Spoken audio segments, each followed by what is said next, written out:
sabe, bueno, considerando la situación delicada y de transformación que estamos viviendo en Argentina, nos pareció atinado dar una atención a nuestros clientes, a los proveedores que trabajan con nosotros, a los colegas, a los amigos, a los demás profesionales con quienes trabajamos en conjunto, poder hacer una reunión de estas con un economista que nos puede llegar a ayudar a decodificar la realidad y que le pueda salir a ustedes para la toma de decisiones. Por supuesto que de más está decir que les agradecemos un montón el constante apoyo y acompañamiento que recibimos de su parte.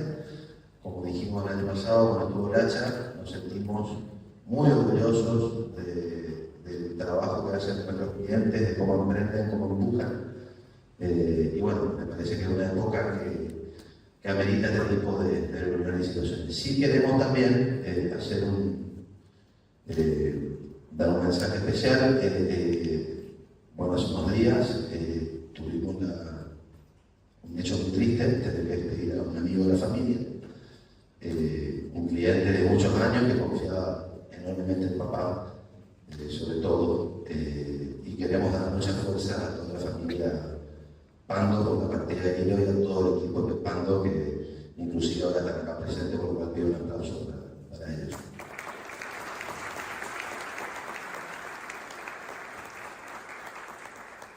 Y bueno, agradecerles. Ahora daré la charla a Fausto, nos dio la autorización para grabarla, por lo cual después, si sale bien, la compartiremos.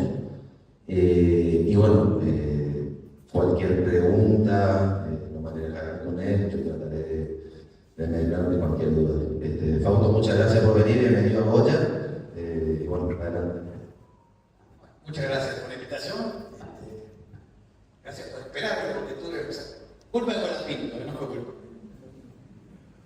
Tenía en la mañana del ICBC del Malva, pero después me di cuenta que pasaba la carrera de las pintas, así que tardé como una hora. Estaba a la hora de salir, estaba a 2 cuadras de salir de esa. Pero bueno. ¿A dónde está el papá?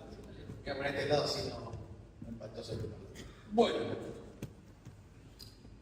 A ver, la idea es 2 cosas que voy a tratar de hacer en la presentación. Una es más o menos tratar de explicar la situación que tenemos hoy y hacia dónde va esta situación. Tengamos en claro 2 cosas. Argentina es una versión que preguntaban, ¿le está yendo bien para la economía? La verdad que es dificilísima la respuesta de eso. ¿Por qué? Porque depende de donde estés parado, porque es una economía en transición. Una economía que está saliendo de un esquema, está yendo al otro. Estamos en el medio de 2 esquemas. En ese medio de los esquemas hay gente que está yendo mal, hay gente que está yendo bien, y la verdad es que no se evalúa a nivel macroeconómico, no puede ser evaluar a nivel macroeconómico, estamos bien, estamos mal. Pero es que lleguemos, te digo, llegamos bien o llegamos mal parados, ¿no? Pero en medio cuesta evaluar si está haciendo bien. Ahora, si me preguntan a mí, yo creo que el gobierno está siendo para todo correcto. Tampoco hay mucha dificultad. Al otro lado está más inflación y no había otro camino para ese lado. Además, si eso fuera poco, estamos en medio de la transición, pero es como que estamos tratando de cruzar el puente. Un puente colgante que se le rompieron 5 cuerdas, que tienen 3 tablas vivas, y encima desde Estados Unidos se les ocurre hacer una guerra, hay explosiones, y los políticos hacen lío, y hay una crisis de credibilidad. El año pasado la crisis de credibilidad lo está volando, y esta es la situación argentina. Está tratando de cruzar de un modelo a otro modelo, el puente del medio está todo roto, y encima te están bombardeando. Bueno, pará. En este momento, ¿estamos bien o estamos mal? ¿Qué sé yo? Esperar que llegue a algún lado y bueno, ¿no? Ahora, eso a nivel macro. A nivel micro las realidades son muy diferentes, ¿no? Obviamente, a nivel micro está sabiendo la economía que está yendo, pero después lo vamos a ver, tiene realidades completamente diferentes. Tanto a nivel de sectores, como a nivel de productos, como a nivel de regiones. Entonces, ¿a qué me refiero con eso?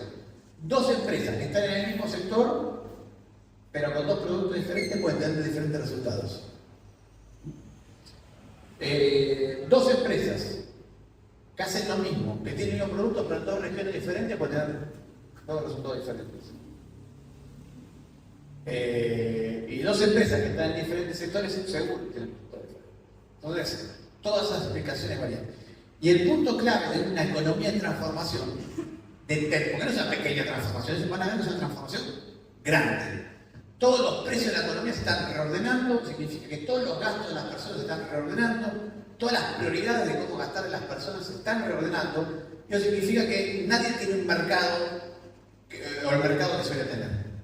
Si yo vendía, como un ejemplo, medias, antes me iba muy bien, y posiblemente ahora la gente no esté ni comprando medias. Entonces, no importa que yo traiga las medias importadas ahora de China al 1/10 el valor, no las voy a vender igual. ¿Por qué? Porque la gente ahora está pagando el alquiler, no está comprando medias. ¿Se entiende el nivel de transformación? Y pregúntenselo si los importadores que dijeron, bueno, hay que importar para competir de China y tienen stocks de productos importados ahí acumulados sin vender. Porque no es la misma economía con otra, no, es otra economía, todo es diferente. Y para colmo, como les digo, no bombardean. ¿Dónde vienen los principales bombardeos? El bombardeo número uno es el bombardeo real de Irán, ¿no? Entonces, primer punto, y esto sí tiene impacto negativo por todos lados. A ver, no, mentira, no. Tiene impacto negativo a gran escala. En Argentina tiene bastantes más impactos positivos que en otros países del mundo. No para todos, para uno, pero tiene impactos positivos para Argentina. Pero también tiene impactos negativos, ¿no? En otras partes del mundo, si vos vivís en España, es todo negativo. Acá no hay ningún impacto positivo, todo negativo. En Argentina, bueno, sí. Está bien, si tenés que mover granos o tenés que mover cosas, y te da impacto negativo porque los costos de transporte aumentan. Ahora, si sos de la industria petrolera o provés en la industria petrolera o estás en la construcción petrolera, te está yendo bien. Y probablemente le esté yendo mucho mejor al señor que está vinculado a la industria petrolera de lo que pierde el señor que le cuesta más el transporte. Eso seguro. Entonces, tema de compensación. Por eso digo que esto es una economía donde los sectores, estamos en un cambio entre sectores muy grandes. Pero vamos a entender un poquito por qué podría ser peor. Acá voy a poner este lado porque... Bueno, primero, rápidamente, se me pasó. Ahí está. Ese es el precio de la energía en el mundo. ¿Está bien? Se disparó. Esto es no el petróleo, es toda la energía. Todos los productos energéticos por igual. Una flor de disparada subieron prácticamente un 30 y 40%, entre 30 y 40% de los productos energéticos en general. Entonces, ¿eso qué significa? Que transportar cosas es más caro, que generar energía es más caro, producir algo y usar energía es más caro, que en todo el mundo se mueve con energía. Sepan esto, todo el mundo se mueve con energía. El crecimiento económico, la producción requiere energía. Y hoy la energía es más cara, así que todo más caro. Todos los costos aumentaron. Y eso si tuviste suerte. Caso Argentina. ¿Por qué yo si tuviste suerte? Porque te puede pasar que no tenga la energía. Caso de India. Porque una cosa es que cara le da la energía, me cuesta más transportar un camión. La otra es que tiene que ser que no puede mover el camión porque no hay. Y está pasando en ¿dónde? En Corea, en India, en China tampoco. Por eso los chinos ahora se parecen todos los tipos súper agradables que dicen a Estados Unidos y no se peleen, muchachos. ¿Por qué dicen eso? Porque son los principales importadores de energía del mundo. Hoy Estados Unidos ya no es un país que necesita energía, no es que agarra la crisis del petróleo como los 70. Hoy el Estados Unidos de los 70 hoy es China. Entonces, lo mejor que te puede pasar es que te aumenten los costos, obvio. Lo peor que te puede pasar es que no puedas ni operar. Entonces Argentina está dentro de lo que es mejor, usando que le aumentan los costos. No te veas, a mí no me está haciendo, no me gusta, sí, bueno, pero podría ser peor. ¿No? Porque no es un pequeño aumento, es un flor. Pero este no es el único impacto que puede tener esto. Hay un segundo impacto, es decir, esta es la inflación en Europa y Estados Unidos, provocada por el aumento de la energía, ¿no? Sube la inflación. Fíjense lo que pasó en Europa. Venía de deflación y pasó a inflación en un solo mes. Pero Flores saludó. ¿Por qué? Porque Europa es una economía importadora de energía. Entonces, España están estimando que dentro de un mes se quedan sin energía. No es que ¿Qué carga gasta la energía? No, olvídate, no vamos a tener energía. Vas a tener que decidir o calefaccionar o te moves. Si es que esta guerra sigue. Ahora, esto es importante, porque hay otro tema que nos interesa a los argentinos. Siempre pienso en lo de la Argentina, claro, que es la tasa de interés global, la tasa de interés internacional. Cuando uno como argentino mira la economía mundial, ¿qué cosas mira? ¿Qué cosas tiene que mirar? Son tres cosas que tiene que mirar. Tres cosas. Una es el precio de los commodities, obviamente, porque somos productores de commodities, nuestras principales exportaciones hoy son productos agrícolas y energía. Los dos, commodities. Y tenéis el tercer sector es servicios profesionales, pero los dos principales son esos. Bueno, entonces, commodities más altas, bien para nosotros. ¿Qué otra cosa nos interesa? El crecimiento mundial. Si el mundo crece, es más probable que nos compre más productos. Si el mundo tiene recesión, es como que te aman a tu cliente, se va mal. Y la tercera cosa que nos interesa a los argentinos muchísimo es la tasa de interés internacional. ¿Por qué? Porque cuando la tasa de interés es alta en el mundo, es porque hay miedo. Porque la gente dice, yo no le presto a cualquiera. Y nosotros somos cualquiera, básicamente. Entonces, la tasa de interés alta significa, yo pongo la plata en Estados Unidos, que da más tasa de interés, más seguro, Europa. Tasa de interés baja, ahí empezamos a prestarla a cualquiera, porque la verdad es que cualquiera que pague un poquito más de tasa me conviene y movemos los capitales a la Argentina. Entonces, hoy ya le dije, Argentina somos cualquiera, hoy somos más cualquiera que todos, porque somos justamente el activo pero seguro. Hay una guerra en el mundo, cuando hay guerra en el mundo con posibilidades mundiales, no digo que vaya a haber guerra mundial, pero riesgos, ¿dónde creen que invierten los inversores? ¿En activos seguros o en activos de riesgo? En activos seguros. Oro, plata. Si yo les digo, compren un bono argentino, ¿estoy diciendo que compren un activo seguro o un activo de riesgo? Está en la definición. Activo de riesgo, compre bonos argentinos. En el inicial adicional. Está ahí al lado de la fotito del riesgo, está el bono argentino. Entonces, obviamente, lo que sucede es que con guerra, tasas altas, los inversores se van a refugiar en activos seguros. ¿Está? Por lo menos inicialmente. Entonces, lo otro que queremos saber es qué va a hacer la Reserva Federal de Estados Unidos y qué va a hacer el Banco Central de Inglaterra con las tasas de interés. Porque si las bajan, nos dan una ayuda. Y si las suben, complican la vida. Muy bien. ¿Cuándo sube la tasa de los bancos centrales? ¿Y cuándo la baja?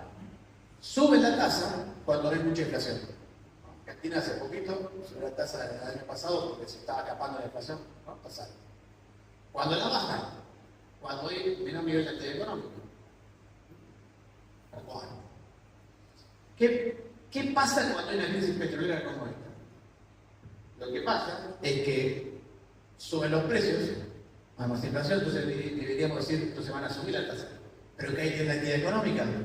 Porque, ya les digo, si hay menos energía en el mundo, hay menos actividad económica. La energía y la actividad económica son mismas. O sea que se le cruzan los cables a todo el presidente del Banco Central y para decir subo bajo la tasa de interés, a ver, hay que leer todo esto.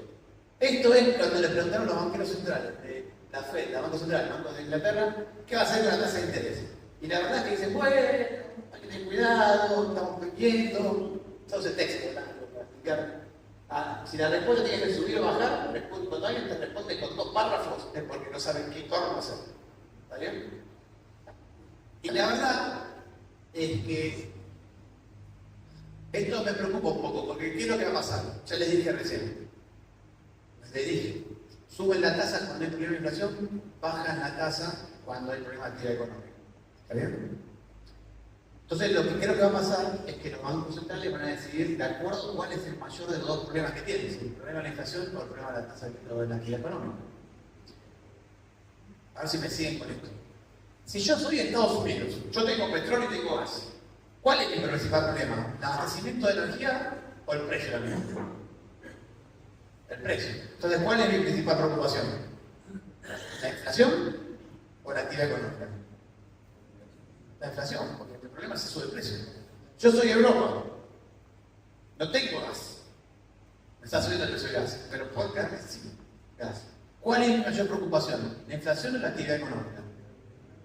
La actividad económica. Entonces puede pasar que Estados Unidos suba la tasa y el Banco de Inglaterra y el Banco de Europa bajen la tasa.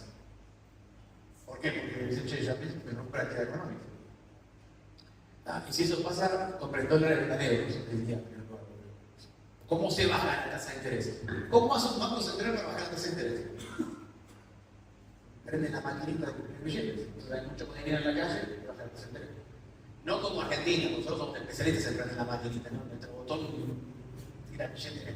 Ellos tiran billetes más chiquititos, pero esa es la función. Entonces, si Europa baja la tasa de interés y emite más euros para que haya más dinero en la calle, y Estados Unidos sube la tasa de interés y saca dólares, ¿qué va a subir? ¿El dólar? El dólar. Va a haber más euros menos dólares. Por ahora, igual por ahora, ninguno de los dos dijo nada. Los dos dijeron, sí, estamos preocupados y vamos a ver. Y lo explicaron así. Bueno, pero ¿por qué me interesa la tasa de interés? Porque si la tasa de interés subiese, nos complica un poco la vida a nosotros. En un año en que el gobierno tiene que renovar deuda. Una de las cosas que genera muchas veces en Argentina es que tiene vencimientos de deuda y estamos en que a punto está sacando un conejo de la galera todos los enero, todos los julios para hacer frente a su vencimiento de deuda. O está, no sé, apretándose qué está haciendo con el FMI. Pero ahora está logrando cosas. Para mí le tira onda a la gente del FMI. Porque le prestaron un mal hogar de nuevo. Yo pensé que ya no iba a prestar más. ¿Está bien? Algo está haciendo. Pero está logrando que le financie. Pero ahora que no podemos vivir así, esperando a ver qué conejo de la galera saca acá punto para pagar la deuda, los vencimientos de deuda. El otro problema, esta es la estructura del consumo energético en el mundo. Esto lo escribo, lo pongo para que la gente no se haga ilusiones. El petróleo y el gas siguen siendo los principales fuentes de energía del mundo, por lejos. Fíjense, años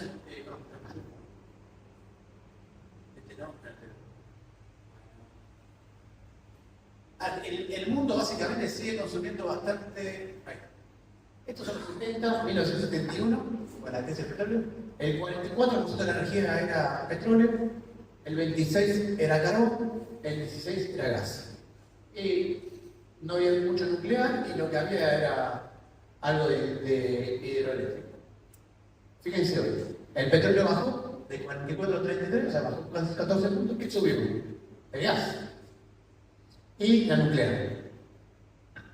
Todas las energías bionuevas, nada, peanuts. Muy poquito. Entonces, estamos en un mundo donde sigue siendo importante el petróleo y el gas. El petróleo y el carbón, les cuento, ¿no? Pero fíjense que prácticamente el 80% de la energía que se consume en el mundo sigue siendo el petróleo, gas y carbón. Y si le sumo la nuclear, que será un 5%, el 85%. Todo lo demás, que la hidroeléctrica, los biocombustibles, todo lo demás es un 15%. Y más o menos lo mismo que teníamos antes. Un poquito más, si quieren. Antes era el 10% de los 15%. Entonces, un 50% de la producción de energía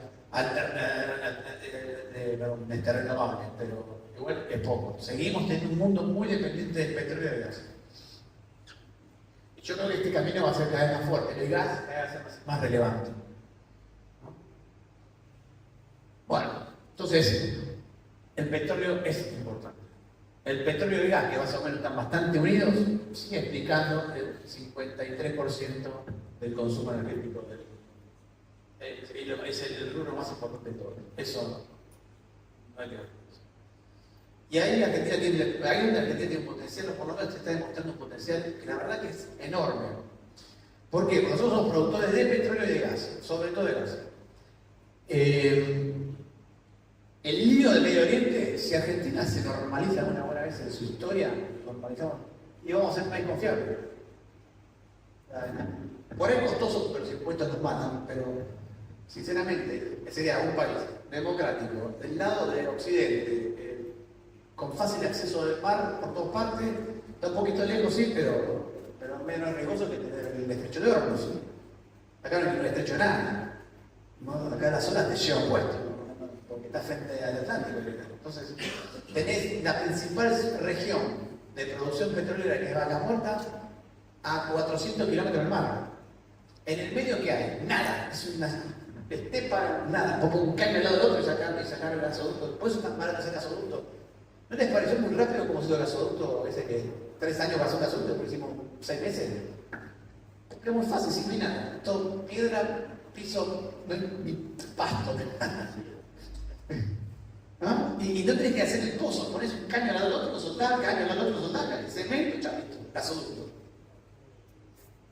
En 400 kilómetros. Entonces tenés condiciones súper atractivas. Ya se hizo todo el desarrollo tecnológico que había que hacer. Vaca Muerta hubo que hacer desarrollo tecnológico, o sea, que hasta de esta región sale la arena que va a hacer el fracking en Vaca Muerta. No se sabía esa historia de la arena. Cuando empezamos a hacer las primeras obras de fracking, ustedes saben cómo es el fracking, tengo que meter una perforación, esta perforación tiro caños hacia los costados, porque la diferencia es, hago pequeña explicación petrolera.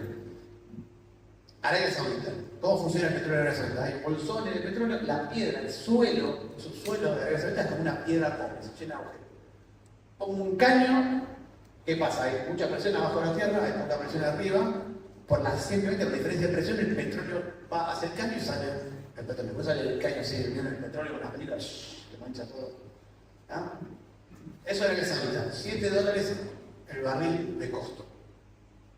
¿Cómo funciona el Vaca Muerta? No, en Vaca Muerta, si la piedra de Arabia Saudita, piedra Pómez, la piedra de Vaca Muerta es un mármol.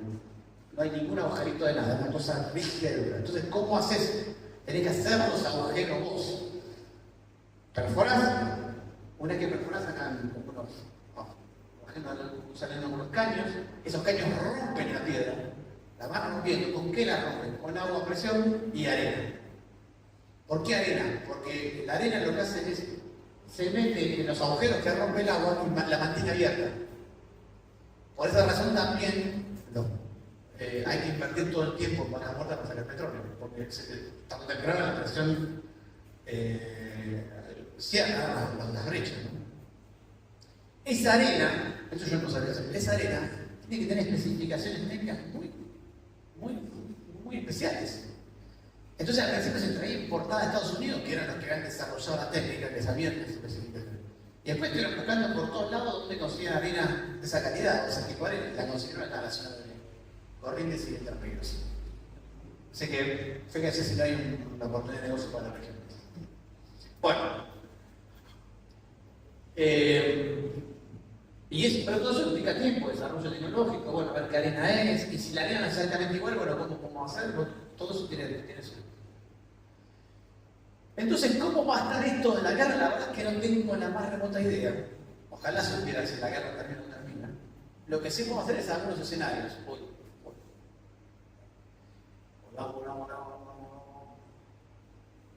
Volvamos.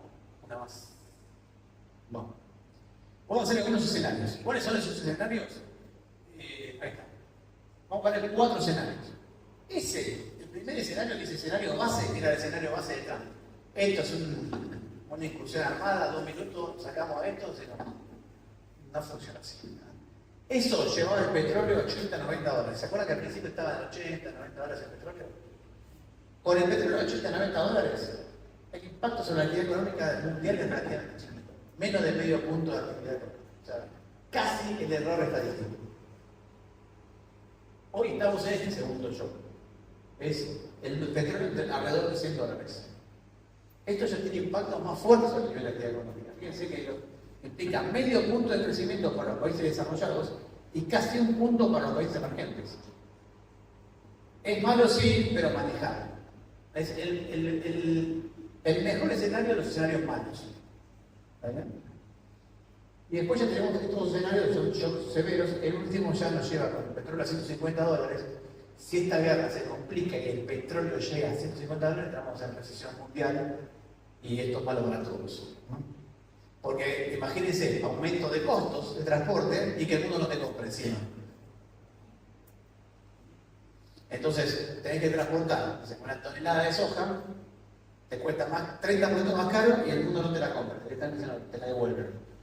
Tenés que pagar el transporte y te devuelven, ¿no? Ese es el peor escenario. Por ahora lo estamos manejando en este escenario que es un shock adverso fuerte, o sea, tenés una caída de la actividad mundial, pero no te lleva a una recesión global, te lleva a problemas en algunos países. Es manejable, pero no es bueno. Sepan que las que son en Argentina estamos este año viendo récord de exportaciones, pero gracias al petróleo y al agua. El resto no va a crecer la exportación. No va a crecer la exportaciones ¿por qué? Porque los otros productos no tienen compradores o tienen menos compradores. Y no les cuento si sos China.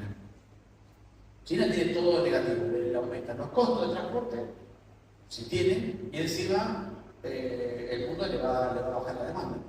Por eso hoy en China, más los cambios tecnológicos, hoy en China el sector que más empleo destruye es la industria. Entonces, la industria china es terrible, sí, pero ser competitivo en la industria significa ser competitivo todo el tiempo. Si no te dan la renta, hay que bajar el empleo. Y eso es lo que está pasando. O sea que, ¿por qué les cuento esta parte internacional? Porque hay que entender que estamos, además de toda la transición económica de la que vamos a hablar ahora, hay un shock global que no es menor. No es gravísimo por ahora, pero no es menor. Sube los costos de toda la economía, de todas las economías, porque está impactando en el principal producto de importancia mundial, que es el petróleo y el gas, la energía. Sin energía no hay crecimiento y esto está impactando de lleno. Impacta de lleno en todo, porque les voy a mostrar, el petróleo es el 53%, el petróleo y gas, el 53% de la oferta de energía, el resto es carbón, que es súper contaminante, y todo lo demás, obviamente que van a subir de precio. Por eso sube de precio la soja y el maíz. ¿Por qué sube de precio? Porque lo primero que hago si sube la nafta es aumentar el corte de biodiesel y de etanol. O sea, cualquier otra fuente de energía automáticamente se vuelve más cara. Por eso es un dólar. Entonces, primero su problema es, tenemos un shock global en medio de la transición de la economía argentina. Segundo tema, ya eso entramos con la parte global que ya viene complicada. Y después, los complicados número uno que somos nosotros, tenemos varios temas.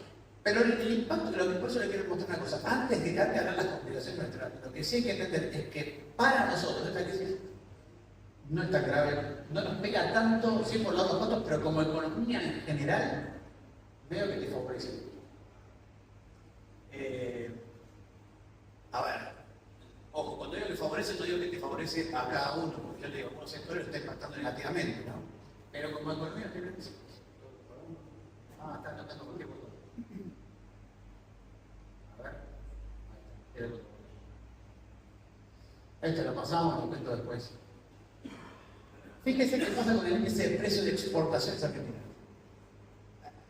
Recuerdo cuando en la facultad se hablaba mucho, en realidad hay que hablar mucho, que cosa que Argentina hace como 20 años que está en cualquier tontería en materia económica, que son los términos de intercambio. ¿Qué son los términos de intercambio? Es cuánto valen tus productos versus cuánto valen los productos que importas. Y lo que estamos viendo, los términos de intercambio en Argentina están en récord. Los precios de los productos que exporta Argentina tocaron récord. ¿Por qué? Porque subió en todos los productos que Argentina vende. ¿No? Petróleo, gas, como es agropecuarios. Carne también, además, carne por otro shock, pero también. ¿No? Entonces, después veremos si esto cómo se distribuye dentro de la sociedad, porque el problema es una cosa a nivel país y otra cosa a nivel individual, ¿no? Pero el impacto general a nivel país es positivo, por lo menos dado los precios de la exportación. El primer efecto que vemos, no estamos tranquilos, dólar, no debieron. ¿No les parece raro que hay una guerra, casi guerra mundial, están todos preocupados? Milei dice que se pelea con todo el mundo, con todos los periodistas, todos los que son malos, Adorno y todo, y el dólar. Miren que en Argentina, menos que hemos tenido por la dólar del dólar, por mucho menos. ¿Y acá? ¿Qué pasó con el dólar? ¿Qué pasó con el dólar? Pasó esto, que llevó a... ¿Eh? Esto que llevó a un superávit comercial bastante importante. Y superávit comercial por un lado, porque subiendo los precios de exportaciones, del lado de las importaciones. Yo les dije antes, Ojo con el tema de las importaciones chinas, porque muchos que importaron se quedaron sin vender, y resultó que las importaciones cayeron en el medio. Entonces, tengo más precios de exportación, menos importaciones, la balanza comercial se infló. Y se infló en un año que no es un año tan malo en materia de actividad económica, por lo menos que promedio.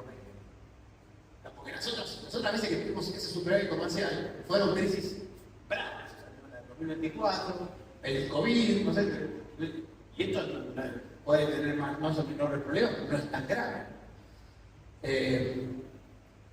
Entonces, ¿qué pasa con el mercado de dólares? Esto es un cuadro complicado, pero lo voy a explicar paso por paso a ver si. Arriba tenemos los usos, lo llamamos fuentes y usos. Tiene básicamente un cálculo contable. ¿Cuántos dólares necesitamos? ¿Cuántos dólares tenemos? Los usos con los dólares que necesitamos. ¿Cuánto necesitamos por mes?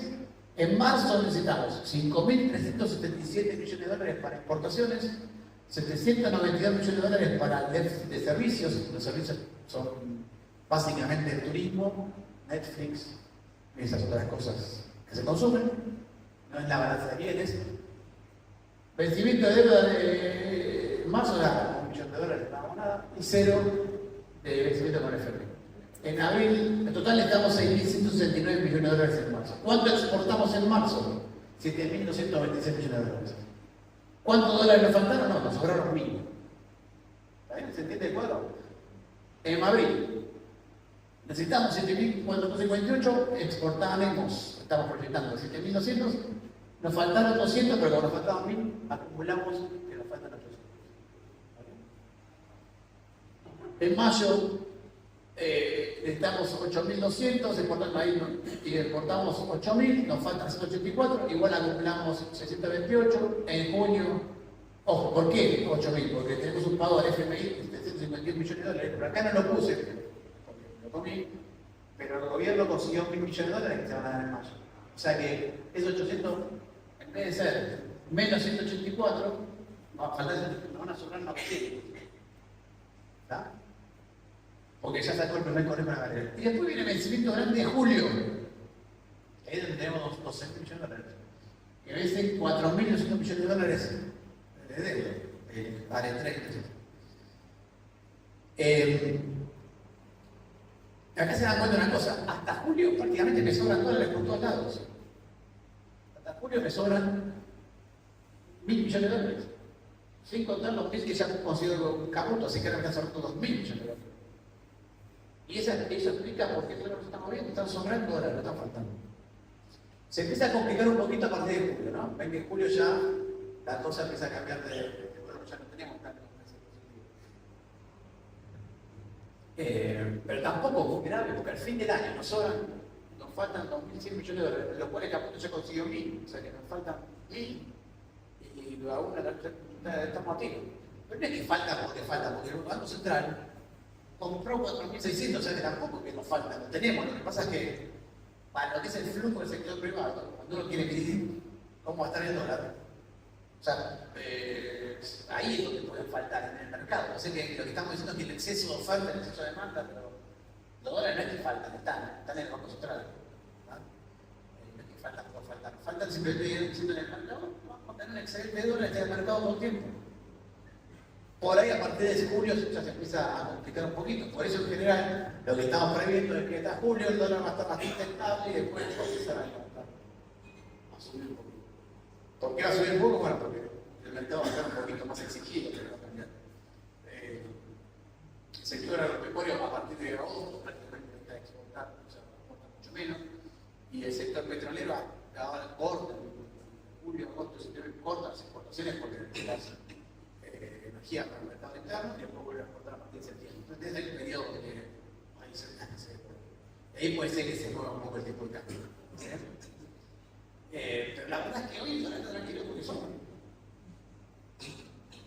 Entonces, ahí se explica por qué con tanto lío el dólar está planchado.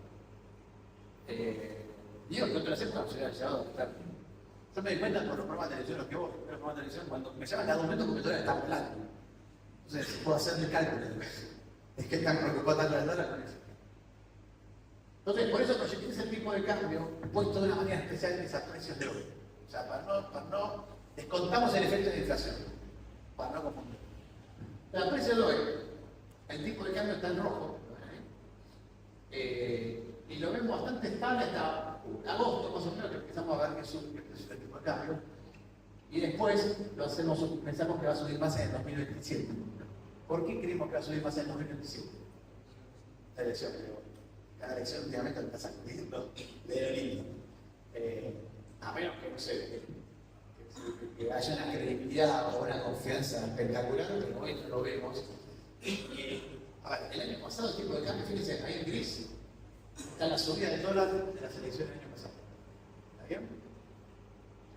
Y fue una elección, eso lo disparó una elección de medio término de los legisladores de la provincia de Buenos Aires que no conocen nadie, ni de la provincia de Buenos Aires saben a quién votar. ¿Ah? Y se armó un lío. Ahora imagínense una elección presidencial. Entonces, no descartamos que se suba el dólar.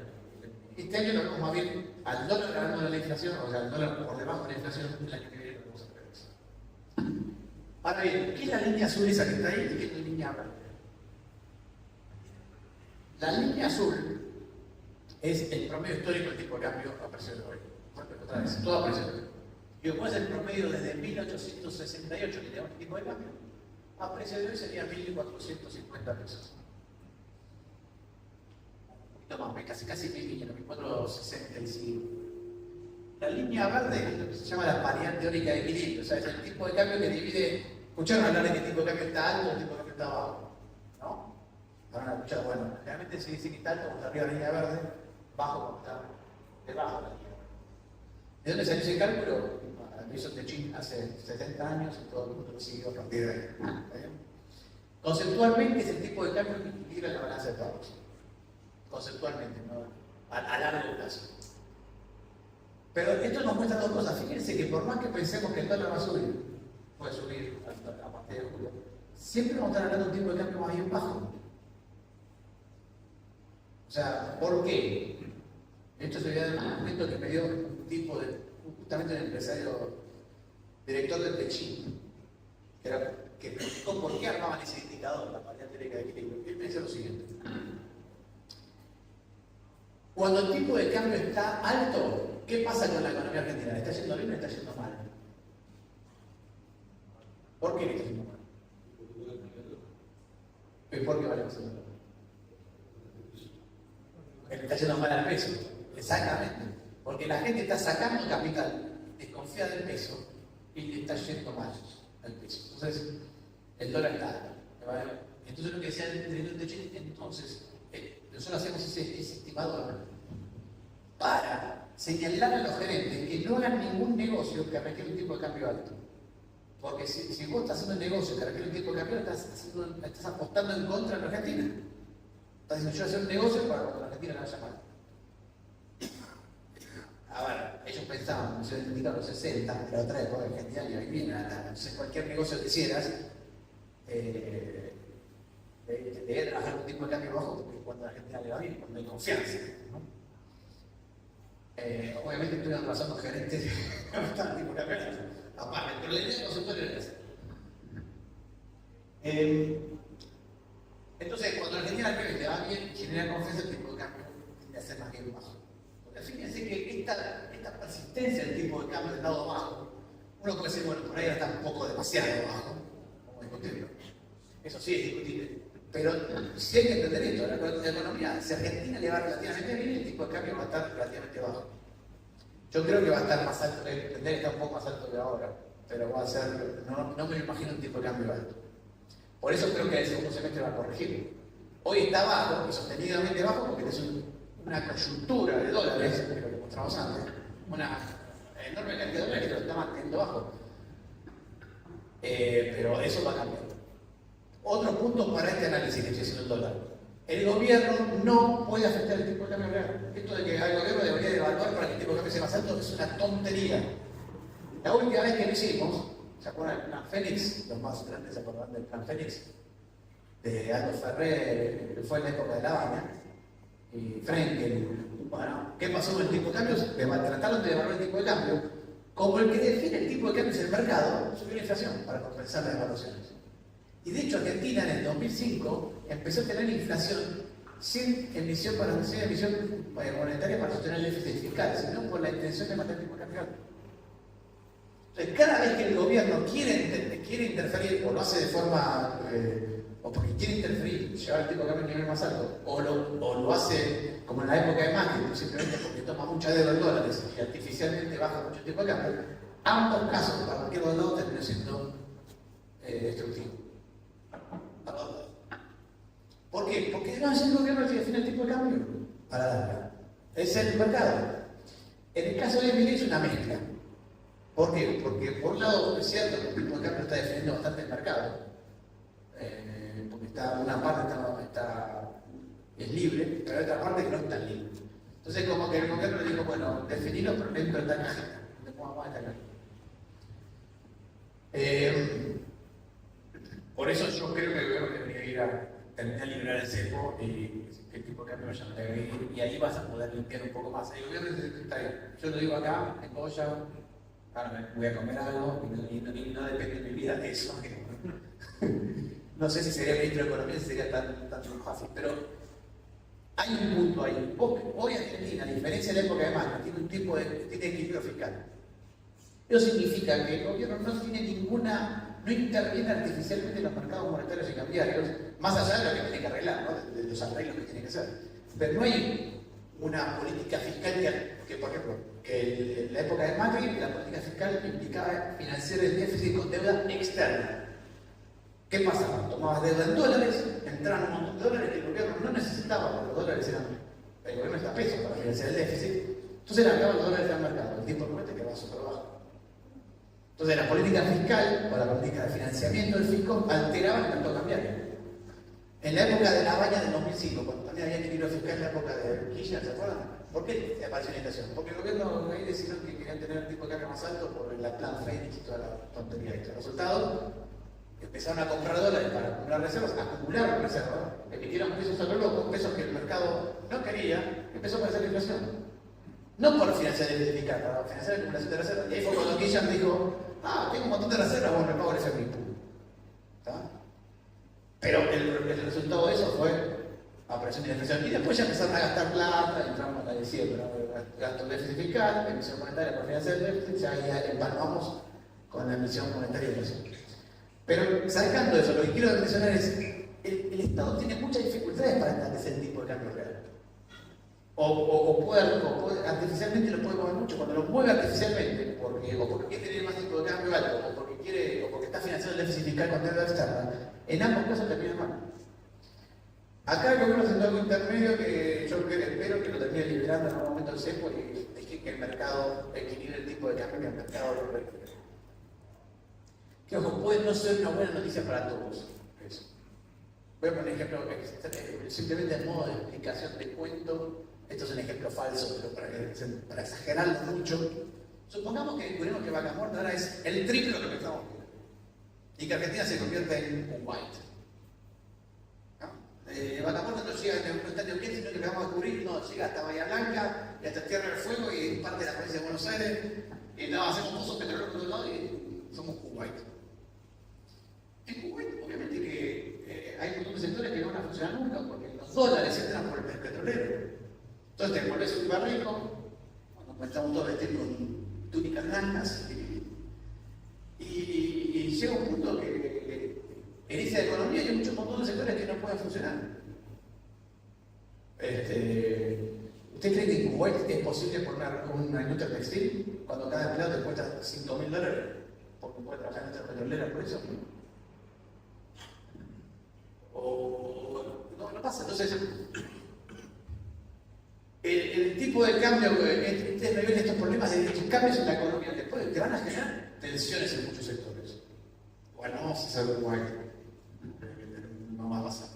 Pero alguna tensión puede generar. Igual que estamos muy lejos de todo eso, porque Argentina recién ahora va a llegar a exportar 93 mil millones de dólares. Una economía como la Argentina debe estar exportando 300 mil millones de dólares. Entonces, no se preocupen, no vamos a estar inundados de dólares por exportaciones por mucho tiempo. Entonces, no vamos a generar ese problema. Pero sí creo que si ahora el próximo paso de Argentina es lo que Argentina va a requerir ahora es inversiones. Va a requerir inversiones en serio. Toda esta transformación de la que estamos hablando requiere inversiones. Requiere inversiones en los sectores más competitivos, porque obviamente está yendo bien y tienen que invertir para seguir creciendo, como en los sectores que se tienen que transformar.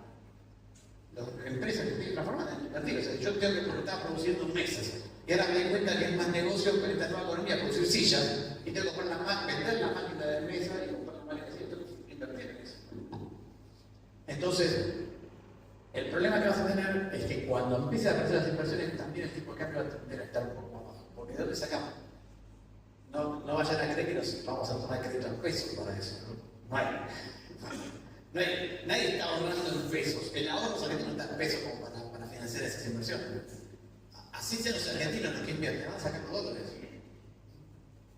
Entonces, por eso es que les digo, fíjense que aún con desconfianza, fíjense que son 2025, con todo el aumento de la desconfianza, igual el tipo de cambio no llegó ni siquiera la barrera de esta barrera de la moneda teórica de equilibrio, llegó al promedio histórico. O sea, de fondo, más allá de eso, de fondo hay una presión hacia el tipo de cambio bajo. No va a haber una economía con el tipo de cambio alto. Paso. A ver, no me acuerdo con encima, no me acuerdo con venía después. A ver, ahí está. Ah, está, me apretó ese botoncito.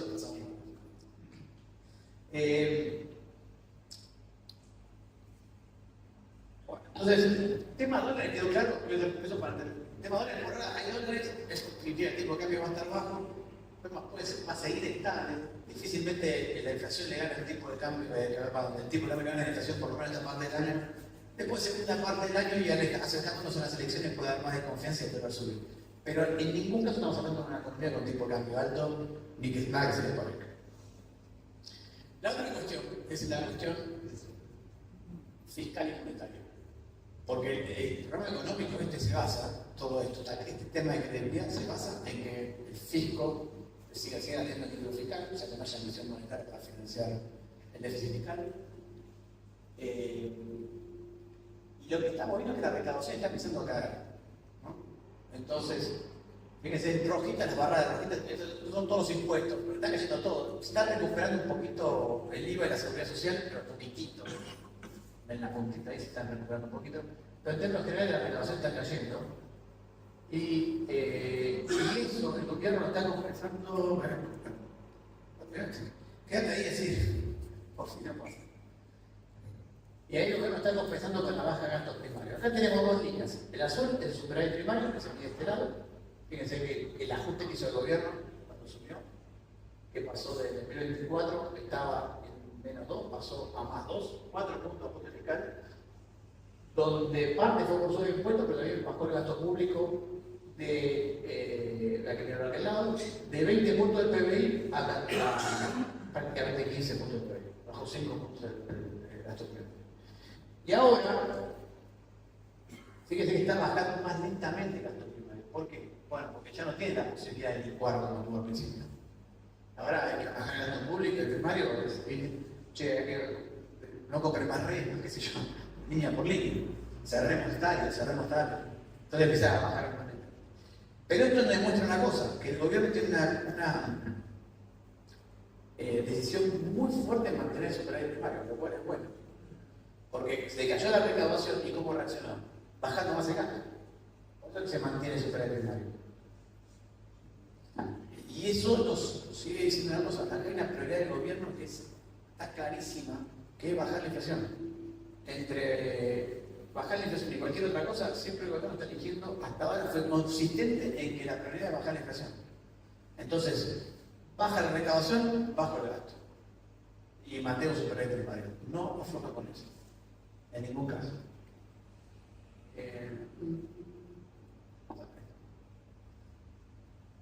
Del otro lado estamos viendo la acumulación de reservas. Yo ya le dije, cuando lo comí antes, son casi ya 6.000 millones de dólares que acumuló de reservas el Banco Central. O sea, que eso que yo le decía que faltan dólares, faltan desde el punto de vista del mercado, pero no faltan desde el punto de vista de dólares, ¿no? Y acá vamos a la otra parte de la ecuación, que es la parte, eso es Banco Central por un lado, por un lado. ¿Con qué compró esos dólares? Emitiendo pesos. Las barritas amarillas lo que muestran es la emisión de pesos para comprar dólares. Pero si mira la línea roja, muestra cómo creció la cantidad de dinero. Fíjense que está cayendo la cantidad de dinero, porque estamos en lado negativo. La línea gris, negra, nos marca el cero, o sea, que está por abajo negativo. Como eso, bueno, colocó deuda para absorber esos pesos. O sea, el Banco Central compra dólares, emite los pesos, y después el Tesoro coloca un bono, agarra los pesos y se los deposita al Banco Central. Entonces saca pesos del mercado. Ahora, si la cantidad de dinero, fíjense, la cantidad de dinero viene cayendo desde octubre, excepto diciembre, que fue un pico, porque todos los diciembre suben, todo diciembre sube la cantidad de dinero, es una cuestión estacional. Pero sacando el pico de diciembre, todos los meses el gobierno viene reduciendo la cantidad de dinero. ¿Por qué? Porque la prioridad es la inflación. Fíjense, cada una de las medidas que toman van a ver que el gobierno le da prioridad a la inflación. El tema de la actividad económica, después vemos si lo arreglamos, pero por ahora el tema de la inflación. ¿Pasamos así? ¿Un paso? Sí. Ahora, el problema de hacer esto, estar bajando la cantidad de dinero, que la tasa de ingreso, ¿se acuerdan que yo le dije que hace el Banco Central para subir bajar la tasa de interés? Emite dinero. Y si saca dinero, ¿qué pasa con la tasa de interés? Sube. ¿Por qué hizo esto el gobierno? ¿Por qué baja la cantidad de dinero así que sube la tasa de interés? Porque lo que vio el año pasado, en octubre, en la crisis de esa suba de dólar que dijimos ahí, fue una caída en la demanda de pesos. Si subió el dólar, ¿por qué fue? Porque la gente salió a comprar dólares. ¿Con qué compró los dólares? Con pesos. O sea, se deshizo de los pesos. El resultado de deshacerse de los pesos es que hay más pesos en la calle, porque si nadie quiere los pesos, la cantidad de pesos en el mercado empiezan a subir. Y eso genera inflación. Entonces, ¿qué hizo el gobierno? Empezó a sacar pesos de la calle. Para sacar pesos de la calle, lo saca como el gobierno saca pesos a través de los bancos, sube la tasa de interés. Y pasa a la siguiente, y el resultado es aumento de la morosidad bancaria. Al subir la tasa de interés, la gente que tenía mucho crédito ve un aumento de la morosidad. Enorme.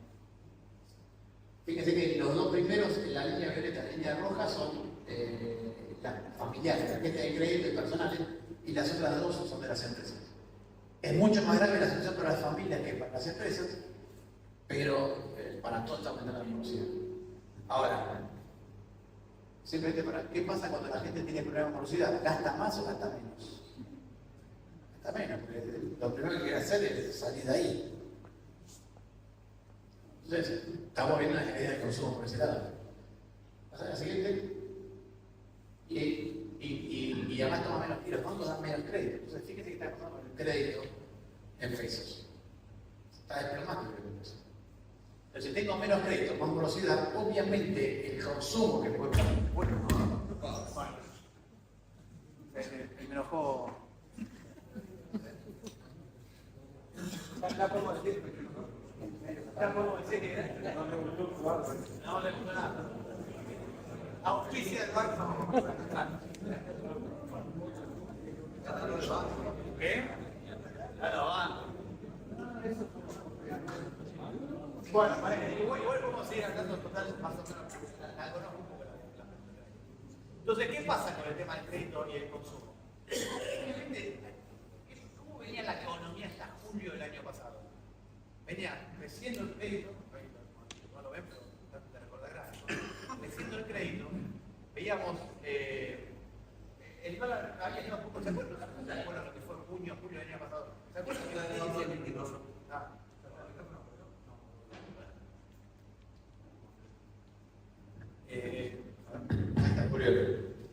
¿Se acuerdan que Milei decía no, el tipo de cambio se va a 1000? ¿Se acuerdan? Así está armado estaba el tipo de cambio. Antes de todo el lío de Milei diciendo que el tipo de cambio se iba a 1000. O sea que estaba re estable el tipo de cambio.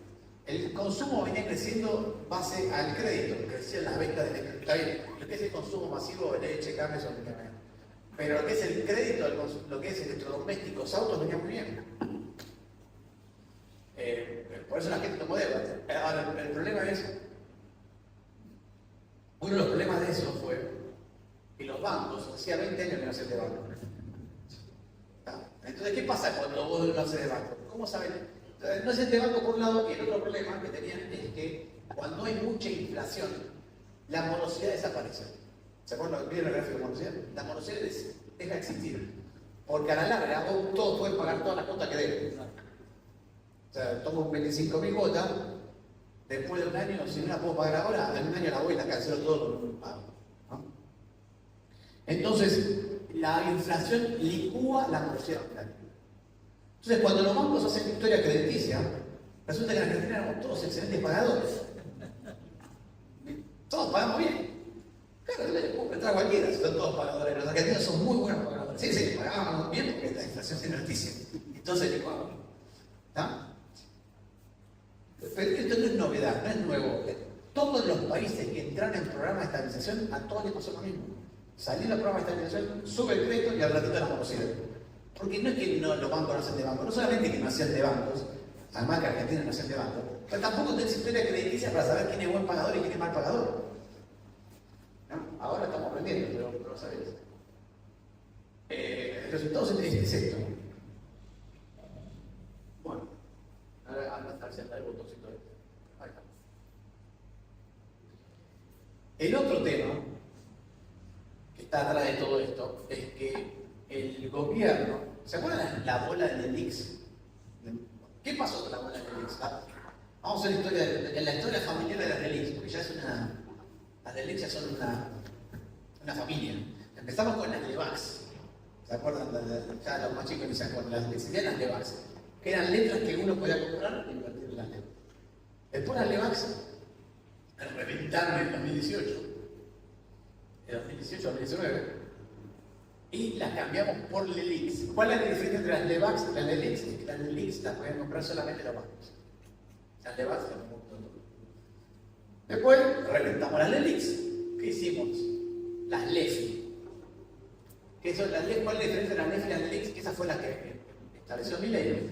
Que lo que hacían era que los intereses de las LELIC, las LEFI, las pagaba el Tesoro. Ya no eran una deuda del Tesoro del Banco Central, sino del Tesoro. ¿Tienen ahí cuál es la diferencia?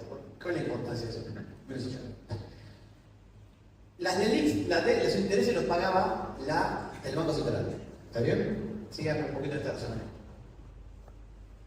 La tasa de interés que pagaban era como 100, 200%, una locura. Para pagar algo, intereses, vos tenés que tener ingresos. Cuéntenme ustedes, ¿qué ingresos tiene el Banco Central? ¿Qué? La maquinita, es el más obvio, pero digamos, si fuéramos un Banco Central serio, ¿cuál sería? Serían los intereses de las reservas, pero como reserva no había ingresos, así que lo único que tenía para pagar los intereses era la maquinita. Entonces, el primer interés, esto se llama el déficit cuasi fiscal. Lo habrán escuchado nombrar, el cuasi fiscal. Imprimía un billete para pagar los intereses de las leyes. Por eso, que Milei era un obsesivo, yo cuando hablaba con él, era un obsesivo de ese tema, dijo, primero hay que hacer ajuste fiscal, hay que hacerlo fuertemente, porque necesito que el Estado, el superávit primario, se use para pagar los intereses de las LELIC, para no seguir generando problemas, por lo menos para no agrandar el problema. Porque se imaginan, si tenía LELIC que pagaban intereses con más emisión monetaria, subía la inflación, entonces ¿qué hacía el mes siguiente? ¿Se acuerdan? Colocaban el LELIC para absorber los intereses, que la plata que había metido para los intereses, ahora tenía más interés y además había subido la tasa de interés para poder colocar esas LELIC adicionales. Pagaban más intereses con más LELIC, al otro mes tenía que pagar los intereses, las LELIC que acababa de emitir, más los intereses de la LELIC vieja, emitía una bola de pesos gigantes para pagar los intereses y después absorbían los pesos que había metido una parte con más LELIC, para lo cual subía la tasa de interés para que los bancos le compraran esas LELIC adicionales que habían metido, ¿no? Y al otro mes más tasa de interés. Resultado, inflación 200% que acumulamos por los años. Entonces, el gobierno lo que dice, lo primero que hace es a resultado fiscal, a superar el primario. Y si hay que subir impuestos, lo sube. ¿Por qué? Porque tengo que parar esas pelotas, si no esas pelotas es el infinito. O alternativa 2, que era el plan que muchos creyeron que podía ejecutar junto por el plan. ¿Sabes qué? Acá está a los bancos, pagarle todas las LELIC. Emitir todos los pesos juntos y pagárselo todo. La devaluta va a ser impresionante, pero bueno, pagamos una sola vez y nos limpiamos todo los problemas. Tenemos una crisis fenomenal en un año. ¿Por qué Milei no hizo eso? Bueno, perdón, esa teoría no era descabellada y por eso mucha gente pensó que el dólar sería 2000. Porque la gente está diciendo, si pasa eso, el dólar se va al demonio, obvio, emitir una cantidad de pesos espeluznante. Pero ¿por qué se pensó para Juntos por el Cambio esa idea? Acuérdense de las elecciones, ¿no? Si nosotros nos paramos en el 2023, 22, la red ya estaba jugando la banda, ¿no? Se le había hecho, se le sacó la foto por si acaso, era presidente en su mente. ¿Tá? Cuando apareció Patricia Bullrich, dijo, oh, qué lástima, no importa, pero por mucho tiempo pensamos que los presidentes iban a ser de Juntos por el Cambio, pero no solamente los economistas, pensó todo el mundo. Pasaron cosas pero ¿qué pasa? ¿Por qué se pensó eso? Porque Juntos por el Cambio iba a ser un partido que si ganaba en 2003 iba a tener mayoría en las cámaras, políticamente con gobernadores, un partido con mucha fuerza que se podría haber bancado una devaluación de semejantes un semejante en la. Cuando asume Milei, yo ahí estuve como asesor del gobierno, dijeron, no, si hacemos eso, volamos Buenos Aires. Volamos gobierno, volamos Buenos Aires. ¿Se acuerdan el momento del Pochoclo en playa? Porque todos pensaban que iba a hacer eso. ¿Y por qué pensaban que iba a hacer eso? Porque era una de las soluciones más rápidas para licuar todo. Y es más, yo no sé si no, pensando malvadamente, malvadamente hasta ahí, porque la verdad que no es un pensamiento tan. Anda a saber si no prefirieron que ganaran a Milei para que haga esa gran licuación y. Yo creo que alguna mente periodista estaba esa idea, ¿no? Que Milei licúe todo, nos saca de estos problemas, se la ajuste fiscal, a los 6 meses vamos y estamos. No es un razonamiento tan nada. Tan espeluznante. Bueno. Pero por eso pensaron muchos que el dólar se iba a dormir. Milei no dijo, no, si hacemos eso, no, es muy probable que pase eso. Entonces es mejor no licuar, pero al momento de tomar esa decisión, sabes que te compraste un problema en cuotas. Te evitás la devaluación. Hay también un tema de. Yo no lo hablé con Milei antes que fuera presidente. Y él está muy en contra de estas grandes licuaciones, porque él decía que afectaba el derecho de propiedad de los depositantes, de los ahorristas. Él dijo, alguna vez en la ahorrista hay que perdonar la vida. Siempre lo estamos realizando. Entonces, pero también te compraste un problema en cuotas. ¿Eso qué significa? Que ibas a estar conviviendo con el problema de la LELIX mucho tiempo. Entonces, la idea inicial fue, por lo menos para que el problema no siga creciendo, vamos a tener que hacer un ajuste fiscal muy violento para que haya superávit primario y que con ese superávit primario poder pagar los intereses de la LELIX. Y eso fueron las LEFI. Eso llevó 6 meses hasta que el gobierno emitió la LEFI y los intereses de la LEFI los pagaba el gobierno. Eso permite una cosa, con la suba del dólar, la inflación, que el problema se redujera. Y no solo eso, sino que hubo un aumento en la demanda de precios inicial y eso hizo que el gobierno pudiera emitir precios sin que eso acelerara mucho la inflación. ¿Cuánto se calcula la deuda de TIC al momento de sumar $1.000.000? Y era casi 8% del PBI. 8% del PBI con intereses que pagaban 10% del PBI, porque la tasa de interés era más del 100%. Estaba de 70.000 millones. Sí. Hoy estamos en problemas de 10.000, 15.000. Se fue reduciendo el problema. Y después la tercera opción fue subir los encargos. Que es lo que puse antes, no pasé de subir los encargos. ¿Qué fue la suba de encargos? Fue ese mismo problema, la que queda las LELIX, que después se convirtió en el LEFI, que fue licuando el problema, se fue reduciendo. Le dijeron a los bancos, bueno, eso fue en junio del año pasado. ¿Se acuerdan? El pelote con eso. Con la tasa de caución, le damos todo un lío para.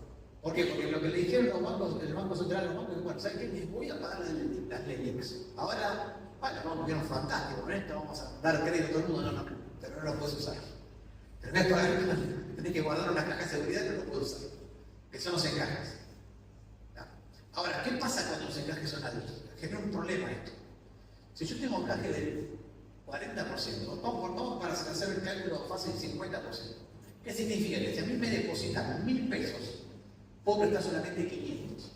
Entonces, si yo le pago una tasa del 10% al que me depositó 1.000 pesos, tengo que cobrarle una tasa del 20% a que le dé el crédito, solamente para poder pagar los intereses que le debo al que deposité.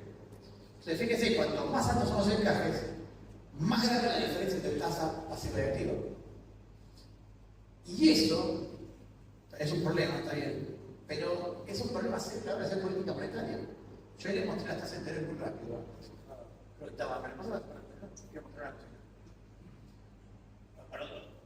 Perdón. Una más. Esta. Fíjense qué pasa con las tasas de interés reales, o sea, ajustadas por inflación. Fíjense que pasan las pasivas, las operaciones están en el lado negativo. ¿Por qué es esto? Porque ahora el gobierno está tratando de bajar la tasa de interés para reactivar un poquito el crédito, pero no puede bajarla mucho, porque si baja la tasa de interés activa, tiene que bajar mucho la pasiva, si le pone negativa. ¿Tá? Y en negativa es un peligro, porque en algún momento alguien que tiene tasa negativa dice, bueno, no voy al dólar.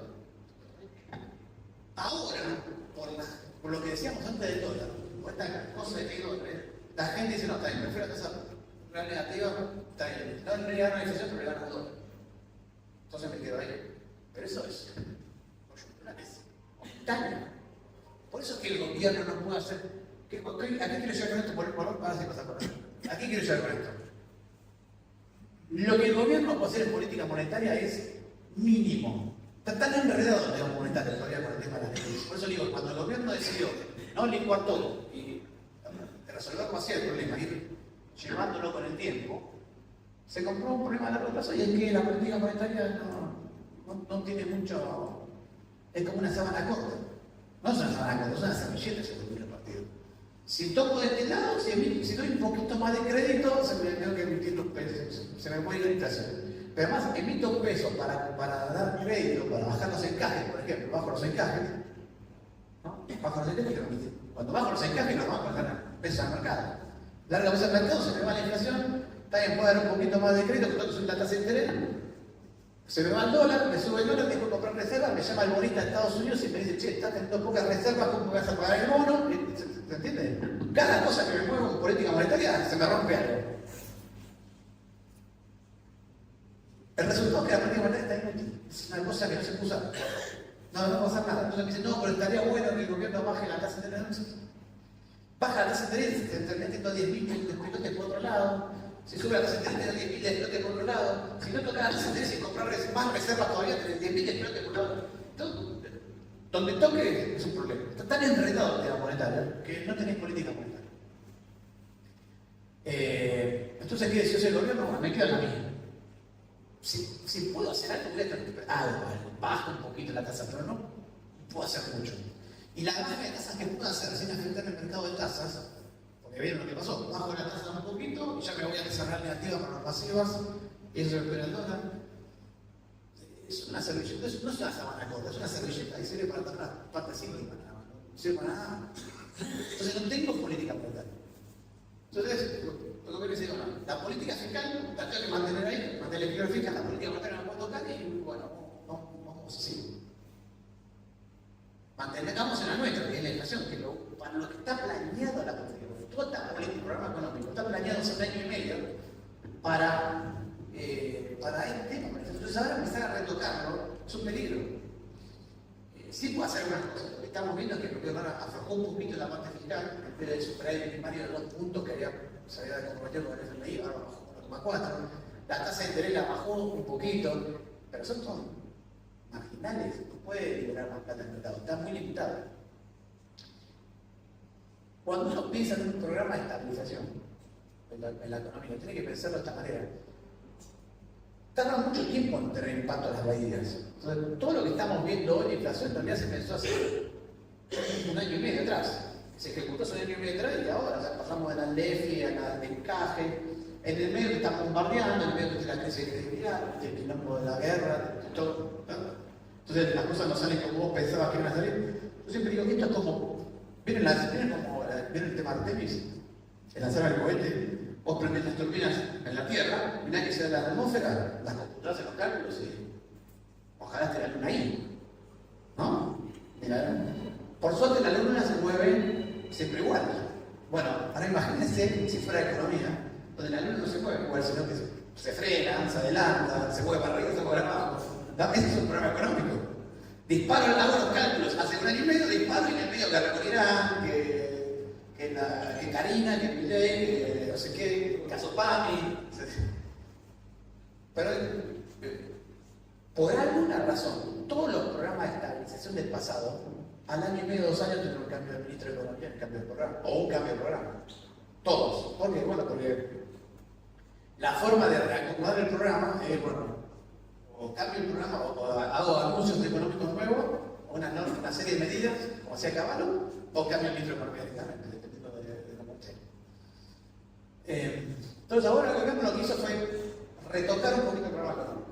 ¿En qué sentido? Bueno, le bajó un poquito el superávit primario para que haya un poquito más de liquidez, le bajó un poquito la tasa de interés para que arranque un poco más, pero no se puede esperar mucho más que eso. Por eso es que el gobierno también sigue insistiendo con el tema de inflación como su primera prioridad.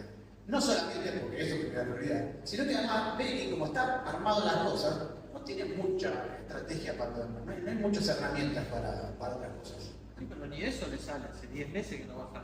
Sí, exactamente.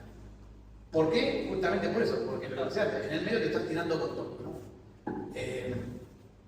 Ahora, la pregunta decía, y yo, por eso están preocupados. Claro, abandona el tema de inflación, y si abandona el tema de inflación se fue al demonio. Porque ¿qué pasa? Fíjense cómo estamos hablando. Decía, ¿qué pasa con el petróleo? Sube el precio del petróleo. ¿Qué le decían? ¿Qué pasa con los costos? Cuando sube el precio del petróleo. Ahora lo están viviendo todos ustedes. Los costos se empiezan a ahogar. ¿Tá? Si yo tengo aumento de los costos en la economía, por el lado del petróleo, por el lado de la tasa de interés, porque la tasa de interés es un costo para la producción. Me sube la tasa de interés, me sube el costo. Me sube el petróleo, me sube el costo. Me sube los salarios, me sube el costo. ¿Qué pasa si yo alargo libero la política monetaria en ese contexto? ¿Qué pasa? ¿Qué piensan que va a pasar con la inflación? Bueno. Entonces, estamos como atrapados acá diciendo, bueno, tenemos que pase algo. ¿Se puede cuantificar el efecto del tema de la guerra? Si no hubiera estado, ¿vos harías la inflación? Sí, a veces, no es tanto. Sí. ¿Hacen encuesta permanente? Sí, si no fuera por la guerra, la inflación de marzo me da 3,4 y me da 3,2. No estoy tanto. Y abril viene en 2,5%. Sí. Pero por ahí me hubiera pasado 2 décimas en varios lugares. Nada, quiero decir es, todos esos precios de los costos del gobierno están medio atados de mano. O sea, lo que quiero que quede claro, el gobierno tiene, cuando va a la caja de herramientas, tiene 3 gomitas, 2 piromes y un destornillador. Y está haciendo lo que hace con eso. La política monetaria no tiene espacio. Bueno, ahora bien, por otra parte, uno ve la parte monetaria, lo que ve es, tengo el tipo de cambio estable, tengo la política fiscal responsable con el equilibrio fiscal, y tengo la política monetaria de reducción de cantidad de dinero, tarde o temprano la inflación va a bajar. Tarde o temprano la inflación va a bajar. De hecho, nosotros creemos que el dato de marzo, que fue como justo el gráfico anterior, el anterior, sí. Fíjense que marzo es el dato más alto de inflación del año. Después a partir de ahí ya no vemos todo fajado. Ahora, es la anual, también, pero anual. Ahora, esto no significa que en el medio no haya un rebalanceo de precios. Que gane uno y que abajo. Fíjense, este gráfico es un poco complicado, pero lo explico. De este lado tengo medido la inflación entre el 2019 y 2023, logro por logro. Entonces yo miro allá, fíjense cuáles son todos los que están altos. Allá arriba son los sectores que más inflación tuvieron en 2019 y 2023. Y acá tengo toda la inflación entre el 2024 y 2026, Eurocop. O sea, los que están de este lado son los sectores que más inflación tuvieron en estos últimos 2 años. ¿Se dan cuenta qué pasa? Hay una curva negativa. Todos los sectores que tuvieron más inflación en estos últimos 2 años son los que tuvieron menos inflación en el 2019-2023. Y todos los sectores que tuvieron alta inflación en 2019-2023 hoy tienen baja inflación en este último periodo. Entonces, nos ponemos vestimenta. Vestimenta tuvo una inflación de 2019 a 2023 de casi 2.400%. Pero ahora son los sectores que menos inflación controlan. Este es el famoso rebalanceo de precios relativos. ¿Cómo están? Y obviamente, aquellos sectores ganaron en el periodo anterior y estos son los que están ganando ahora. Por definición. Entonces, son 2 cosas diferentes. Una cosa es cómo se están rebalanceando los precios y otra cosa es la inflación general. Ahora, ¿esto tiene algo que ver con la inflación? No. A la larga no. A la larga se produce un rebalanceo de precios. Cuando agarra la canasta, vamos a encontrar al final de la historia que los precios se rebalancearon. Pero en el corto plazo sí tiene impacto. Porque en el corto plazo, si me sube el precio de comunicaciones, y voy a tratar de trasladarlo al supermercado. Ahora, lo más probable es que no lo pueda trasladar. Si yo soy, por ejemplo, estoy en el sector de vestimenta, ¿ah? y me suben los costos, por alguna razón tengo mucho costo de comunicación, y voy a tratar de trasladar. El mercado no me lo va a aceptar eso.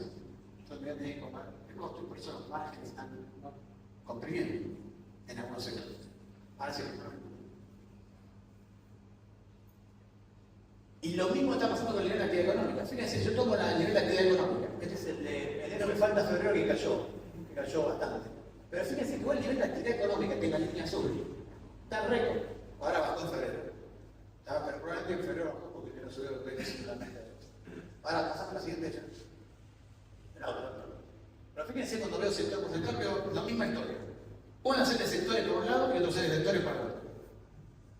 Los sectores que mejor están yendo, esto es poco, perdón. Acá es una aclaración porque ya.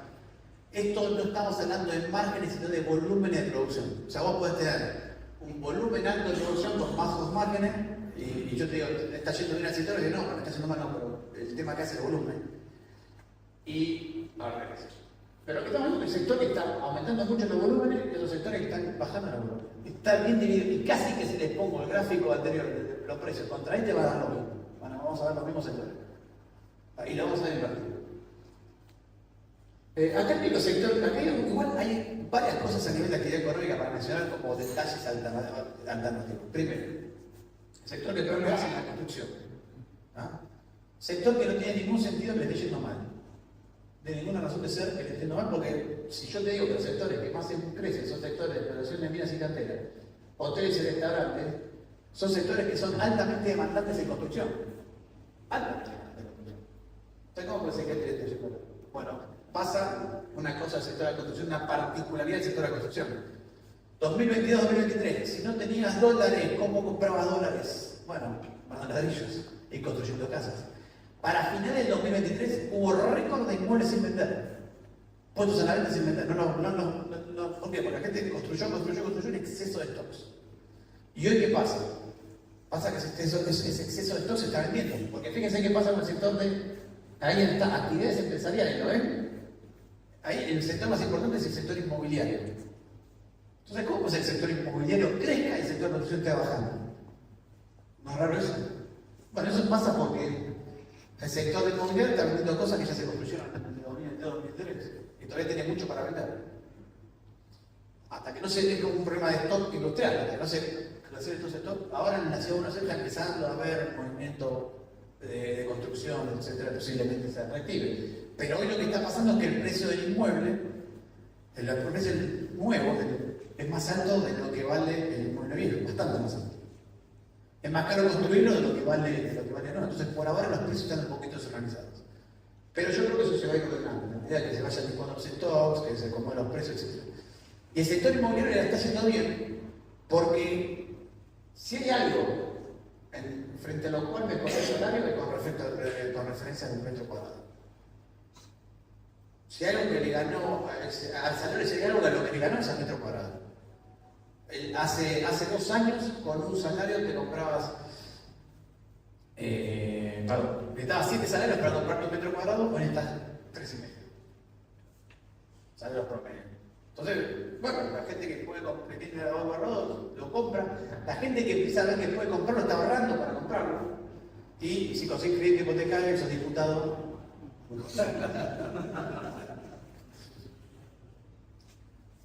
Pues entonces no sé ser diputado, no sé de primo, diputado.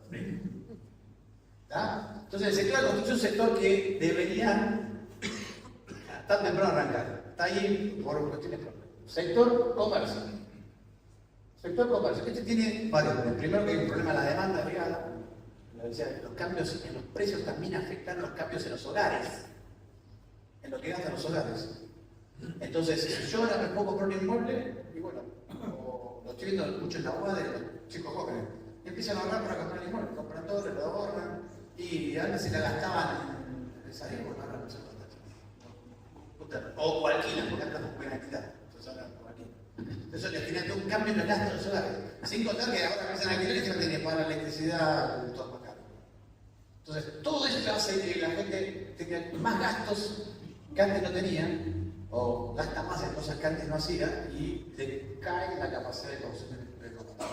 Por eso es que el comercio está cayendo. Pero, adicionalmente, hay otra cosa más. Ven ahí, abajo del nivel general está el sector transporte y comunicaciones. El sector transporte y el de comercio están en datos, tienen que estar, siempre están muy pegados. ¿Por qué? Porque el comercio comercializa todos los bienes que se producen en la economía, lo que llamamos el flujo de bienes. En la economía hay bienes que se mueven dentro de la economía, que son todo lo que produce la industria, todo lo que produce la construcción, lo que se importa, lo que produce el agro, son los bienes que hay en la economía. Todos esos bienes se tienen que comercializar, también se tienen que transportar. Entonces es común que el transporte y el comercio vayan en el mismo sentido cuando uno mira a mi cara. Todo bien que se vendió en un comercio se transportó antes. No están desligados. Hay los números comercializados. Entonces es raro que el comercio esté tan abajo cuando el transporte esté tan arriba. A menos que el transporte esté reemplazando al comercio. O parte del comercio. Y de hecho, había una encuesta en Buenos Aires, está la zona de Nazca de Avellaneda, que es una zona de ropa, venta de ropa. Y vi una encuesta el otro día que decía que el 80%, entre el 70 y el 80% de las ventas de esos locales es online. Y que cada vez tienen más el local para mostrar, para que te vayan a probar y mirar. Es más, son más showrooms ya que negocios en sí.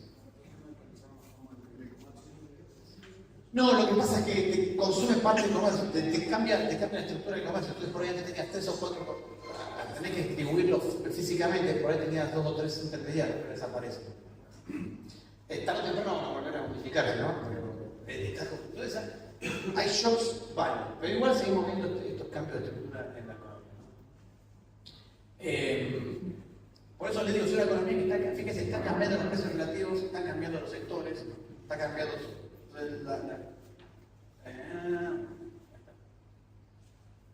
en el comercio, por ejemplo, simplemente para hacer un poquito de foco en el comercio, fíjense lo que está pasando en el salario real. El salario real está estancado, ¿no? Va a pasar así.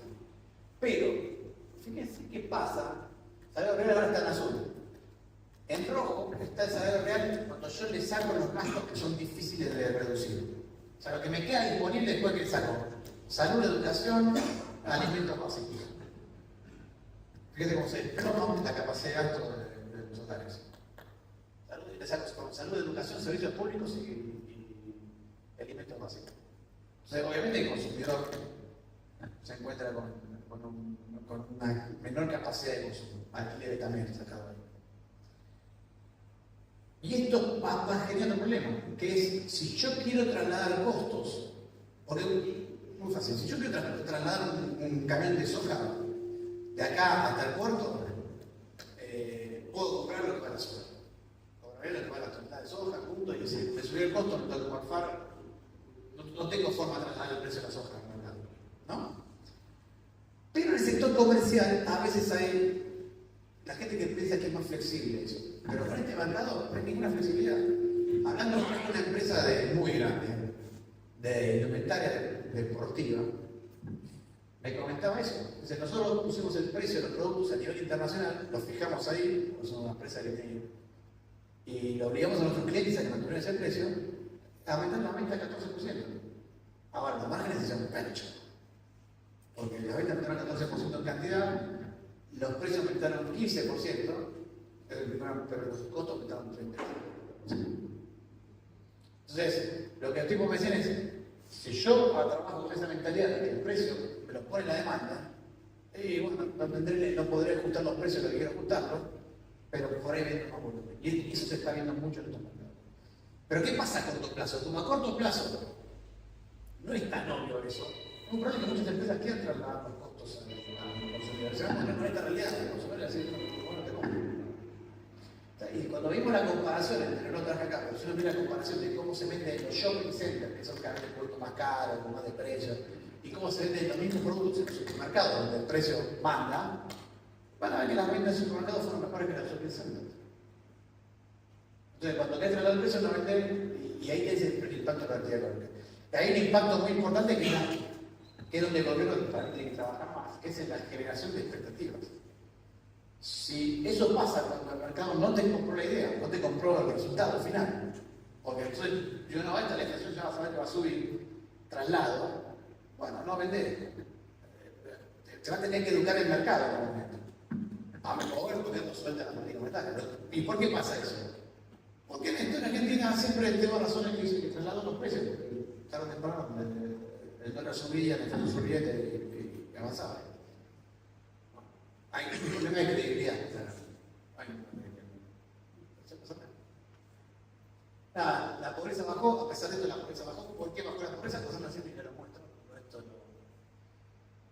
¿Qué pasa? Los grupos más bajos de ingresos dependen mucho de los alimentos. Yo voy a la indigencia. La indigencia se determina por aquellas familias que no pueden pagar el nivel de la canasta básica de alimentos. Entonces, lo que hicimos acá fue en el sur poner la AUH, la Asignación Universal por Hijo, que junta por inflación. La inflación se relaciona en la canasta básica de alimentos. ¿Qué pasó? Se disparó. Entonces, por eso la indigencia bajó tan fuertemente. Y la pobreza la verde, que la canasta básica también pasó lo mismo, no tanto, pero pasó lo mismo.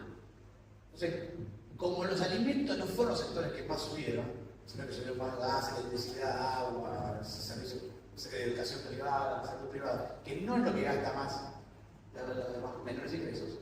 El resultado fue que las capas más inferiores de la sociedad de ingresos solo no estuvieron tan perjudicados. El problema lo estamos viendo en las capas intermedias, los que trabajan en industria, en construcción, en esos sectores.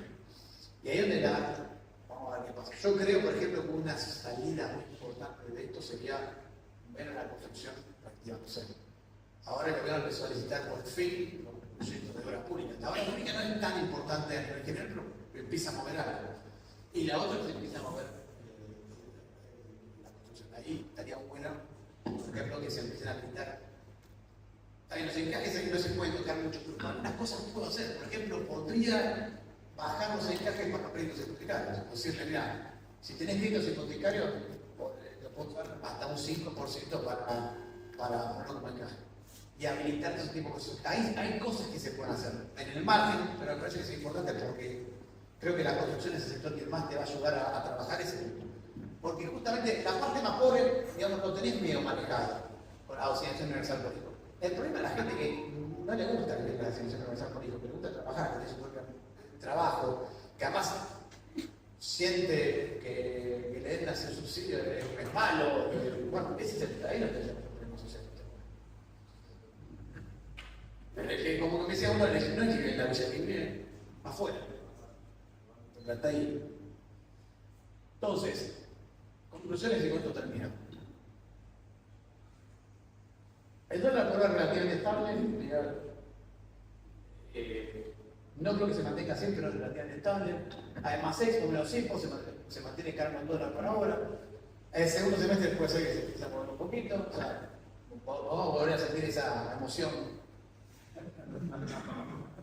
que la necesitan privadas. Para el mundial, por ahí. ¿Después del mundial?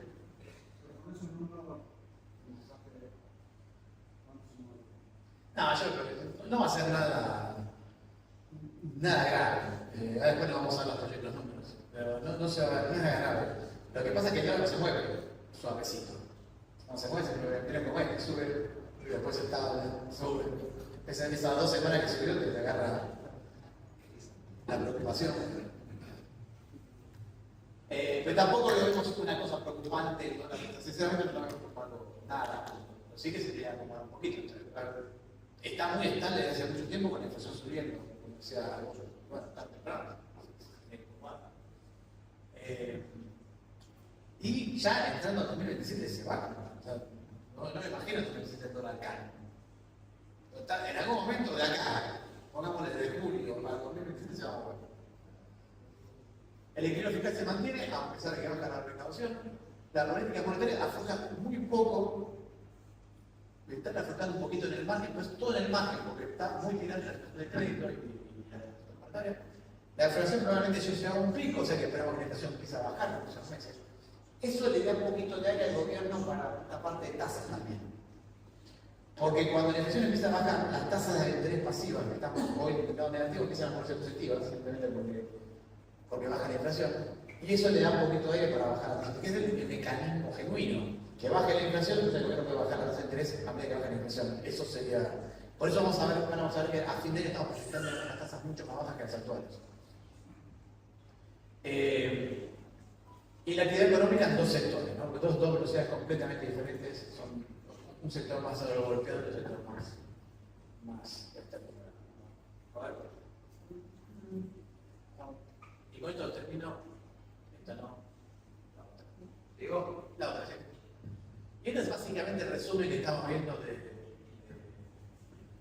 del mercado para a fin de año, ¿no? De este año y el año que viene. Fíjense, crecimiento económico, lo vemos en el 2,7 otra vez. Es para el total de la economía, que hay sectores que van a estar no en positivo, van a estar negativos, y sectores que van a estar en positivo, pero los positivos le ganan a los negativos. El consumo sí va a aumentar un 5%, no, ojo, que cuando hablamos de consumo privado, es el consumo privado que es el consumo total. No es lo que llamamos consumo masivo. O sea, por ejemplo, si yo me mudé a una casa y alquilé la casa, eso entra como consumo privado. Si yo tomo un crédito y pago los intereses, eso es consumo privado, pero no lo vería como consumo masivo. Entonces, de consumo total, todo lo que gasta la familia. La inflación del consumidor 30%, salario real 0,5% arriba, pero con dudas. El año que viene la inflación baja al 17%, casi 18%. Pero fíjense qué pasa con el dólar. El dólar este año lo vemos subiendo en total a 1.700 pesos a fin de año, que lo contaba. O sea que en el año va a subir 19% contra una inflación del 30%, pero el año que viene se da vuelta. La inflación es del 17% y el dólar lo vamos subiendo 25%. Y después, bueno, la tasa activa 31 a fin de año, tasa pasiva 14, el año que viene 10, la pasiva, esto porque tengo economistas que le ponen 13,9, quieren demostrarme que están haciendo todas las proyecciones. Y el crédito total lo vemos subiendo tanto este año como el año que viene. Creemos que hacia segunda mitad. A ver, ¿por qué a segunda mitad del año estamos pensando en una economía más sólida? Porque hay más ingresos. O sea, quieran o no, más allá de que el dólar subió, el petróleo subió los costos. Lo cierto es que la economía argentina va a tener casi 93.000 millones de dólares de exportaciones. Eso implica que Argentina como país va a tener más ingresos. Y esos ingresos a algún lado van a ir. Y no lo vemos saliendo o escapándose este año, como el año que viene. Vamos a ver. Pero este año no lo vemos. Entonces, esos ingresos a algún lado van. O van a gastar más bienes de consumo o van a gastar más para la inversión. Pero a algún lado tiene que ir. ¿Está bien? Por eso necesitamos esperando un crecimiento de la economía y una mejor actividad económica en la posible. Adicional, sumando a dos hechos importantes que decían antes. Parte de la situación actual que estamos viendo, muy negativa por el consumo, etc., es producto de la suba de este sector que mató todo lo que es consumo de electrodomésticos, sectores durables. Y el segundo impacto fue la suba de tarifas, que fue muy grande, esa caída que yo la mostré en los últimos 2 meses, fueron los aumentos de tarifas. Pero eso ya se dio. El mes que viene no va a pasar eso. Y encima, ahora en los próximos 2 meses vienen las paritarias, para poder posible que eso se recupere. Así que los shocks negativos que estuvimos teniendo, que tenemos 3 shocks negativos de corto plazo, que son el shock del año pasado, la suba de tasa de interés, el shock de la subida de tarifas, el shock de la guerra no sé eso. Sinceramente, ojalá no supieran. Si lo supieran cuando viene la guerra, estarían invirtiendo en Wall Street y viviendo en Navarra. No me pasa eso. Esos 3 shocks, por lo menos 2 que son locales, se van a ir diluyendo en los próximos meses. Y encima eso se va a juntar con que tenemos meses de buenos ingresos de exportaciones. Uno debería pensar que sin nada dramático, algún nivel de recuperación deberíamos tener. El rebote de la enfermedad. Y eso lo estamos viendo para la situación. Lo ideal es que a eso se le empiece a sumar algo que todavía no estamos viendo, no lo mencioné porque me está costando identificarlo, que no tengo número, que es la inversión. La inversión es el tema clave. La única forma de crecer es con inversión. Y necesitamos inversión tanto para los sectores competitivos, digamos, los sectores que más están empujando la economía, como para los sectores que se tienen que transformar. Todos tienen que invertir. Y los números de inversión no vienen tan bien. Sin embargo, cuando uno mira las encuestas de anuncios de inversión, están en récord. Vemos las encuestas que se hacen a empresarios sobre confiabilidad de la inversión, vienen bien, pero los números no aparecen. Entonces, lo que te digo por ahora es, la verdad es que parece que hay onda para invertir, pero No la pone. todavía no apareció. Acá sale del banco que nos dará la plata.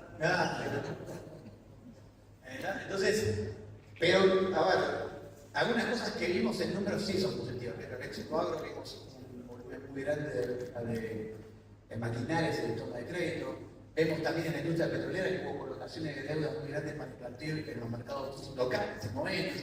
O sea que en quintas estamos viendo, por lo menos hacia el largo y hacia la industria petrolera de inversión. Y empieza a aparecer alguna inversión más particular de privado, no es algo que te ocurrió, que yo he visto un 29 que están empezando a invertir, por ejemplo, en la industria del seguro o en la compra de otras empresas. Y eso empieza a ser señales interesantes para el sector, pero todavía no hay nada más allá de los anuncios. Pero sería, para mí, más allá del rebote que creo que va a haber con los aumentos de las exportaciones e importaciones, porque se licúan estos impactos negativos de corto plazo, lo que estoy esperando, el número que estoy esperando ver es a la inversión, la pareja, ¿no? La inversión, que eso me garantizaría eso que estamos mirando ahí, que es 2,7% de crecimiento. ¿No? Si no hay inversión, no hay modelo, no hay nada, olvídense. Así que bueno, con eso termino. Muchas gracias. Bueno, gracias, Fausto. ¿Alguien tiene preguntas? ¿Dudas? ¿Nada? ¿Qué tal, Fausto? Todo bien, che. Algo que no nombramos es el riesgo país. Que me imagino que el golazo sería tener los 300 puntos para salir a hacer robo de deuda en los mercados. Bueno, ¿por qué están 500 todavía? La respuesta. Yo le respondo. ¿Por qué tiene que salir? No, pero la respuesta es el problema de largo plazo. Y es un problema de Argentina, no del gobierno. Yo creo que el gobierno no puede resolver eso. Y es la misma razón por la cual, como lo decía con las inversiones, hay interés, pero no está la guita. Y acá pasa lo mismo. Porque vos pensás que vos haces un proyecto, digo, la inversión es más obvia. Porque yo hoy quiero invertir, hago el proyecto hoy, en 6 meses lo empiezo a ejecutar, en un año hago la planta nueva, lo que quiera hacer, pues poner a urea, que es un negocio que me parece interesantísimo. Cuando empiece a vender, puedo tener el mismo gobierno que tener otro. Mira, el riesgo país va a ser lo mismo. Los bonos colocados que vencen antes del 2020 o antes del 2028 tienen un riesgo país implícito de 250 puntos. Pasa el 2028 y pasa a ser 500 puntos. Ahora, yo creo que es un problema que Milei no puede resolver.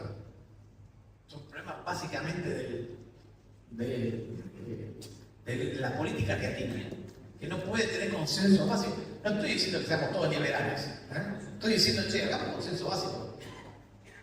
Mantener las cuentas públicas ordenadas, mantener la política monetaria ordenada y dejar un ambiente de negocio más o menos sano. Es otra cosa. Esto que acabo de mencionar, me lo mencionó un pibe de Wall Street, amigo mío, que él me dijo, yo no veo si son liberales, más liberales, más invertir. Yo lo que miro es un país que tiene estas tres cosas, que son responsabilidad monetaria, responsabilidad fiscal, o sea y que el ambiente de negocio sea más o menos razonable. O sea, que yo pueda hacer negocio en Argentina y que no creen un impuestazo un día y me reviente el negocio del demonio, o que una medida y me rompa todo. Es eso. Después puede ser más de izquierda y tener programas sociales de asistencia social más grandes, más impuestos, puede ser más de derecha y tener menos. Pero eso es secundario. Eso es secundario, pero este es un tipo que es interesante porque vamos a mirar todo el mundo. Es un tipo que está es un researcher global. Entonces, me gustó la frase porque decía, mira, bueno, me falta eso. Es demostrar que hay un par de consensos básicos que no los vamos a romper. Y para mí hay mucho trabajo que hacer. Y creo que la elección que viene puede ayudar en eso. Porque más allá de Milei, vamos a ver qué viene la oposición. Ahora, si el opositor es Miriam Bregman, estamos fritos. ¿Alguna otra pregunta? Yo tengo una.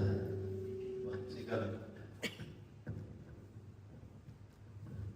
Coincide con una publicación de una consultora muy reciente ahora de que el gobierno de Milei, desde su inicio hasta ahora, aumentó la deuda pública tanto en pesos como en dólares, 50.000 millones de dólares.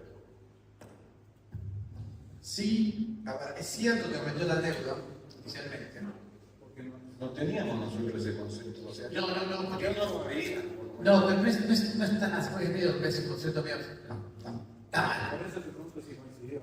El número es cierto que están tomando la deuda pública del gobierno nacional. Lo que pasa es que el gobierno nacional se hizo cargo de toda la deuda pública del Banco Central. Entonces, consolidado, no te da eso. Y te da mucho menos, te da como 10.000 millones de dólares. Pero esos 10.000 millones de dólares que estamos diciendo aumento son los intereses de la LELIX que se quedaron como deuda, que los primeros 6 meses de gobierno. Después la deuda no aumenta porque, y aumentó un poquito más también, porque un poquito más para acumular reservas. Pero la clave, hay que entender esto, la deuda, uno tiene que tener la deuda del gobierno, la deuda es la contrapartida del déficit fiscal. Si yo tengo equilibrio fiscal, no tengo aumento de la deuda. Y lo cierto es que el gobierno puede tener un pequeño aumento de la deuda por los intereses capitalizados de la deuda, por los intereses por un poquito. Pero no es una deuda que va a crecer fuertemente. Esto es el aumento que dijeron 50.000 es básicamente el traspaso de toda la deuda del gobierno, del Banco Central al gobierno nacional. Es que ya estaba la deuda.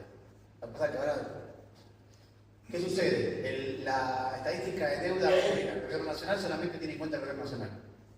Entonces, cuando vos ves el traspaso de la deuda, nada, parece deuda.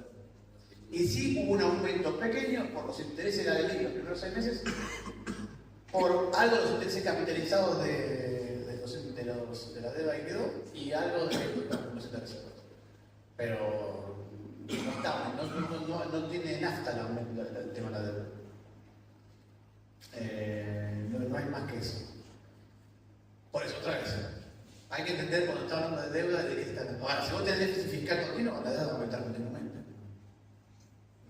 Sí, pero mayormente el cálculo es por el tesoro. Pero pasa que le está contando lo que es los 150.000 palos verdes de la LELIX, que ahora es el deuda del tesoro. ¿Alguien más? Yo tengo un. Dale.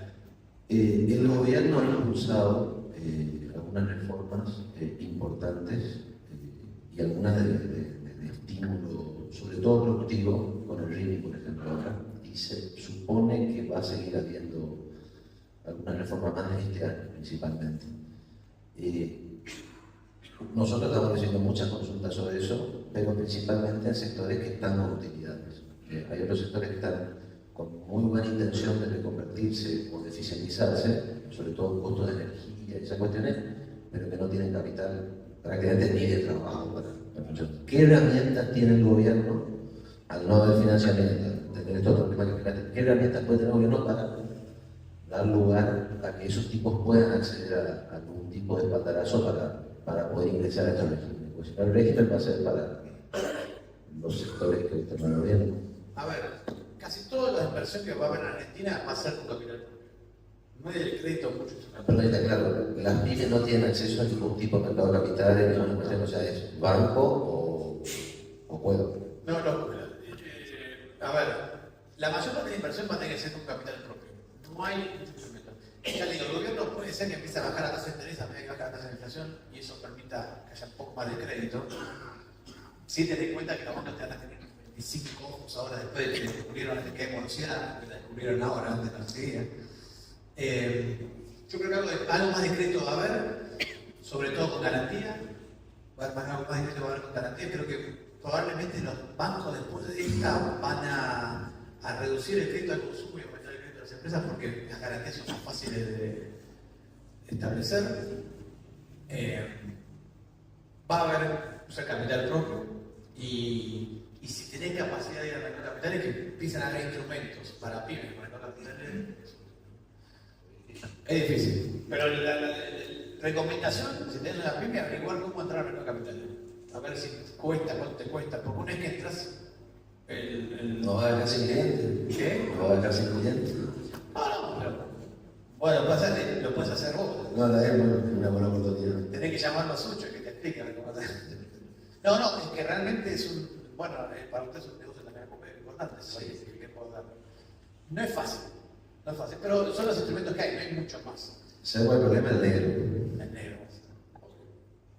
Eso es el que te olvida. Pero bueno, yo creo que algunas actividades hay. Pero creo que la clave es que el crédito empieza a aparecer en algunas tasas. Y el capital propio. Eso no.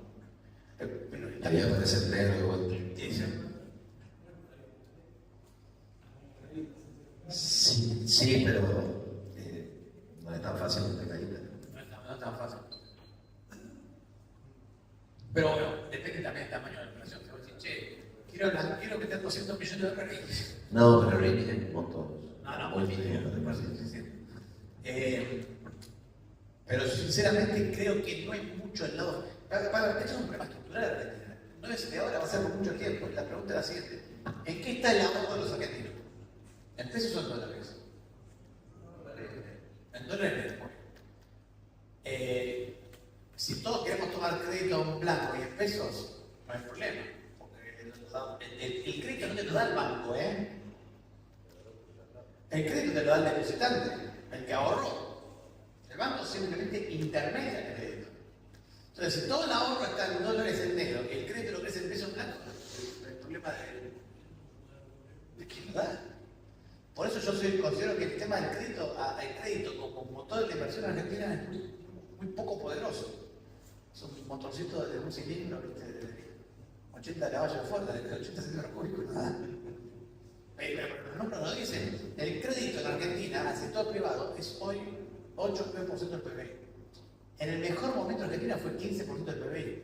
Si vamos a Colombia es 40% del PBI. En Brasil es 60% del PBI. En Chile más de 100%. Ahora, ¿de dónde sale ese crédito? Bueno, de los depósitos. ¿Cuántos son los depósitos? Y en Chile son 100 y pico por ciento del PBI. ¿Cuántos son en Argentina? Y 18. 18, bueno, el sector público. Sí, Sí, vos. Una consulta, ¿en qué porcentaje está hoy todo lo que es subsidio? ¿En qué porcentaje está hoy todo lo que es subsidio a energía y transporte? ¿Qué posibilidad tiene el gobierno de bajarlos y cuáles serían los efectos si lo hace en corto plazo? Bueno, a ver, el subsidio más grande lo estoy teniendo en el transporte. En AMPA. Pero es en porcentaje, pero en montos es más chiquito. ¿No? Porque y ya no es tanto AMPA, hay un quilombo ahí. En montos no es mucho transporte, pero lo que más se subsidia. Lo más importante en tamaño es el sector de electricidad y gas. Y ahí estamos en un 70% de haber. Nos faltan los 30% más.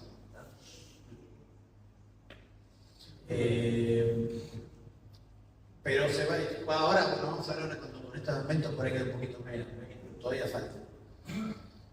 A ver, lo que pasa es que también es muy caro. El otro problema, esto es un buen, lindísimo ejemplo de qué pasa cuando se es cagada durante 20 años, las esconde todo abajo de la inflación y después dice, no, mira, ¿por qué la energía eléctrica es la más cara de Latinoamérica? ¿Sabes por qué? Porque como está subsidiada, los municipios, las provincias le pusieron impuestos a morir y ahora tiene la factura donde, fíjate qué porcentaje estás pagando del gas y qué te porcentaje estás pagando todo lo demás. Claro, cuando quieren sacar el subsidio, pues salta todo. Y los gobernadores y los intendentes chochos porque recaban un montón más, porque te ponen el 5%. Claro, cuando pagaba 10 pesos no era nada, pero el 5% pagan 1.000. Así que otro problema que tenemos es esta arrastre de estas cosas entonces, cuando la factura que uno paga de gas, fíjate cuánto está pagando de gas, efectivamente. O nafta, Acá no hay gas, pero... Bueno, gas o electricidad. No, pero acá las tasas son bajas, pero sí, o sea, uno ve las tasas que hay en Buenos Aires, cuando muestran las tasas municipales en algunos municipios, el doble de ingresos brutos. Sí. No, pero fíjense las tasas de las facturas de electricidad, cuánto hay de cosas que no son electricidad. Y nafta de cuenta. Entonces, el problema es que el gobierno nacional deja de subsidiar para que las empresas tengan el ingreso que les corresponde, porque hoy la empresa ya a esta altura, voy a hablar aquí pronto en francés, le chupa un huevo. Es decir, me lo pague vos, me lo pague el gobierno, porque es lo mismo, mientras me lo pague. Ahora, el problema es que el gobierno baja para subsidiar y después le aumentan los impuestos implícitamente que cobran los demás. E incluso también el propio gobierno con el impuesto a los combustibles líquidos. ¿No? Pero sí, todavía queda. Yo creo que quedan 2 subas más. Fausto, última consulta. El resumen, por lo menos lo que se percibe, la poca capacidad de acción o la limitación que tiene el gobierno para tomar ciertas acciones para que se movilice todo un poco, ¿no? Es como definiste perfectamente que queda, ya es una servilleta.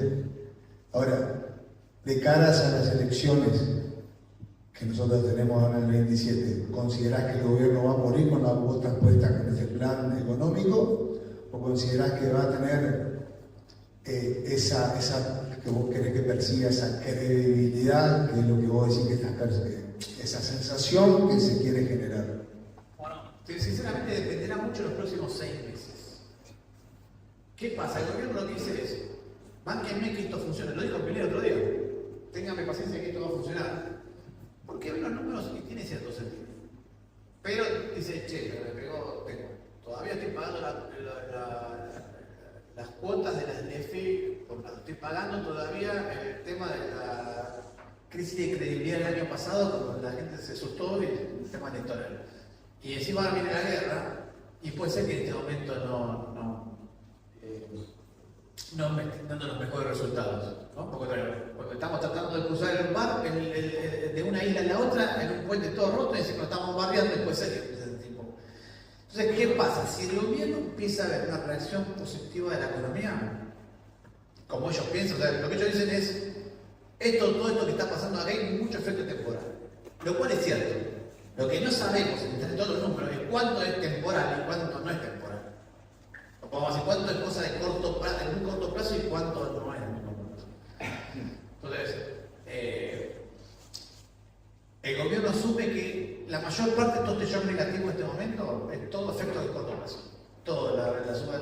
Que en los próximos meses va a bajar la inflación, eso va a permitir bajar la tasa de interés, que con las paritarias y ya el fin de los ajustes, por lo menos en tarifas, por lo menos en los próximos meses, me van a mejorar los salarios, que todo eso, y los ingresos de las exportaciones, todo eso me va a generar un escenario bueno en los próximos 5 o 6 meses, o vamos a empezar a ver cifras positivas, que me va a dar la razón. ¿Está? Lo que está, yo creo que tienen razón, o sea, la análisis que está haciendo está correcta. La pregunta es, bueno, ¿cuánto? ¿Es súper optimista como lo piensan ellos? ¿O es muy pesimista? La verdad que todo eso es un impacto muy chiquitito y este es un problema muy serio en la forma que se está alrededor acá en Argentina. Yo creo que ni es como dice la oposición, que esto destruye toda la industria, destruye todo y no hay salida, ni tan positivo como dice el gobierno, que esto todo es por efectos de corto plazo. Es algo ¿no?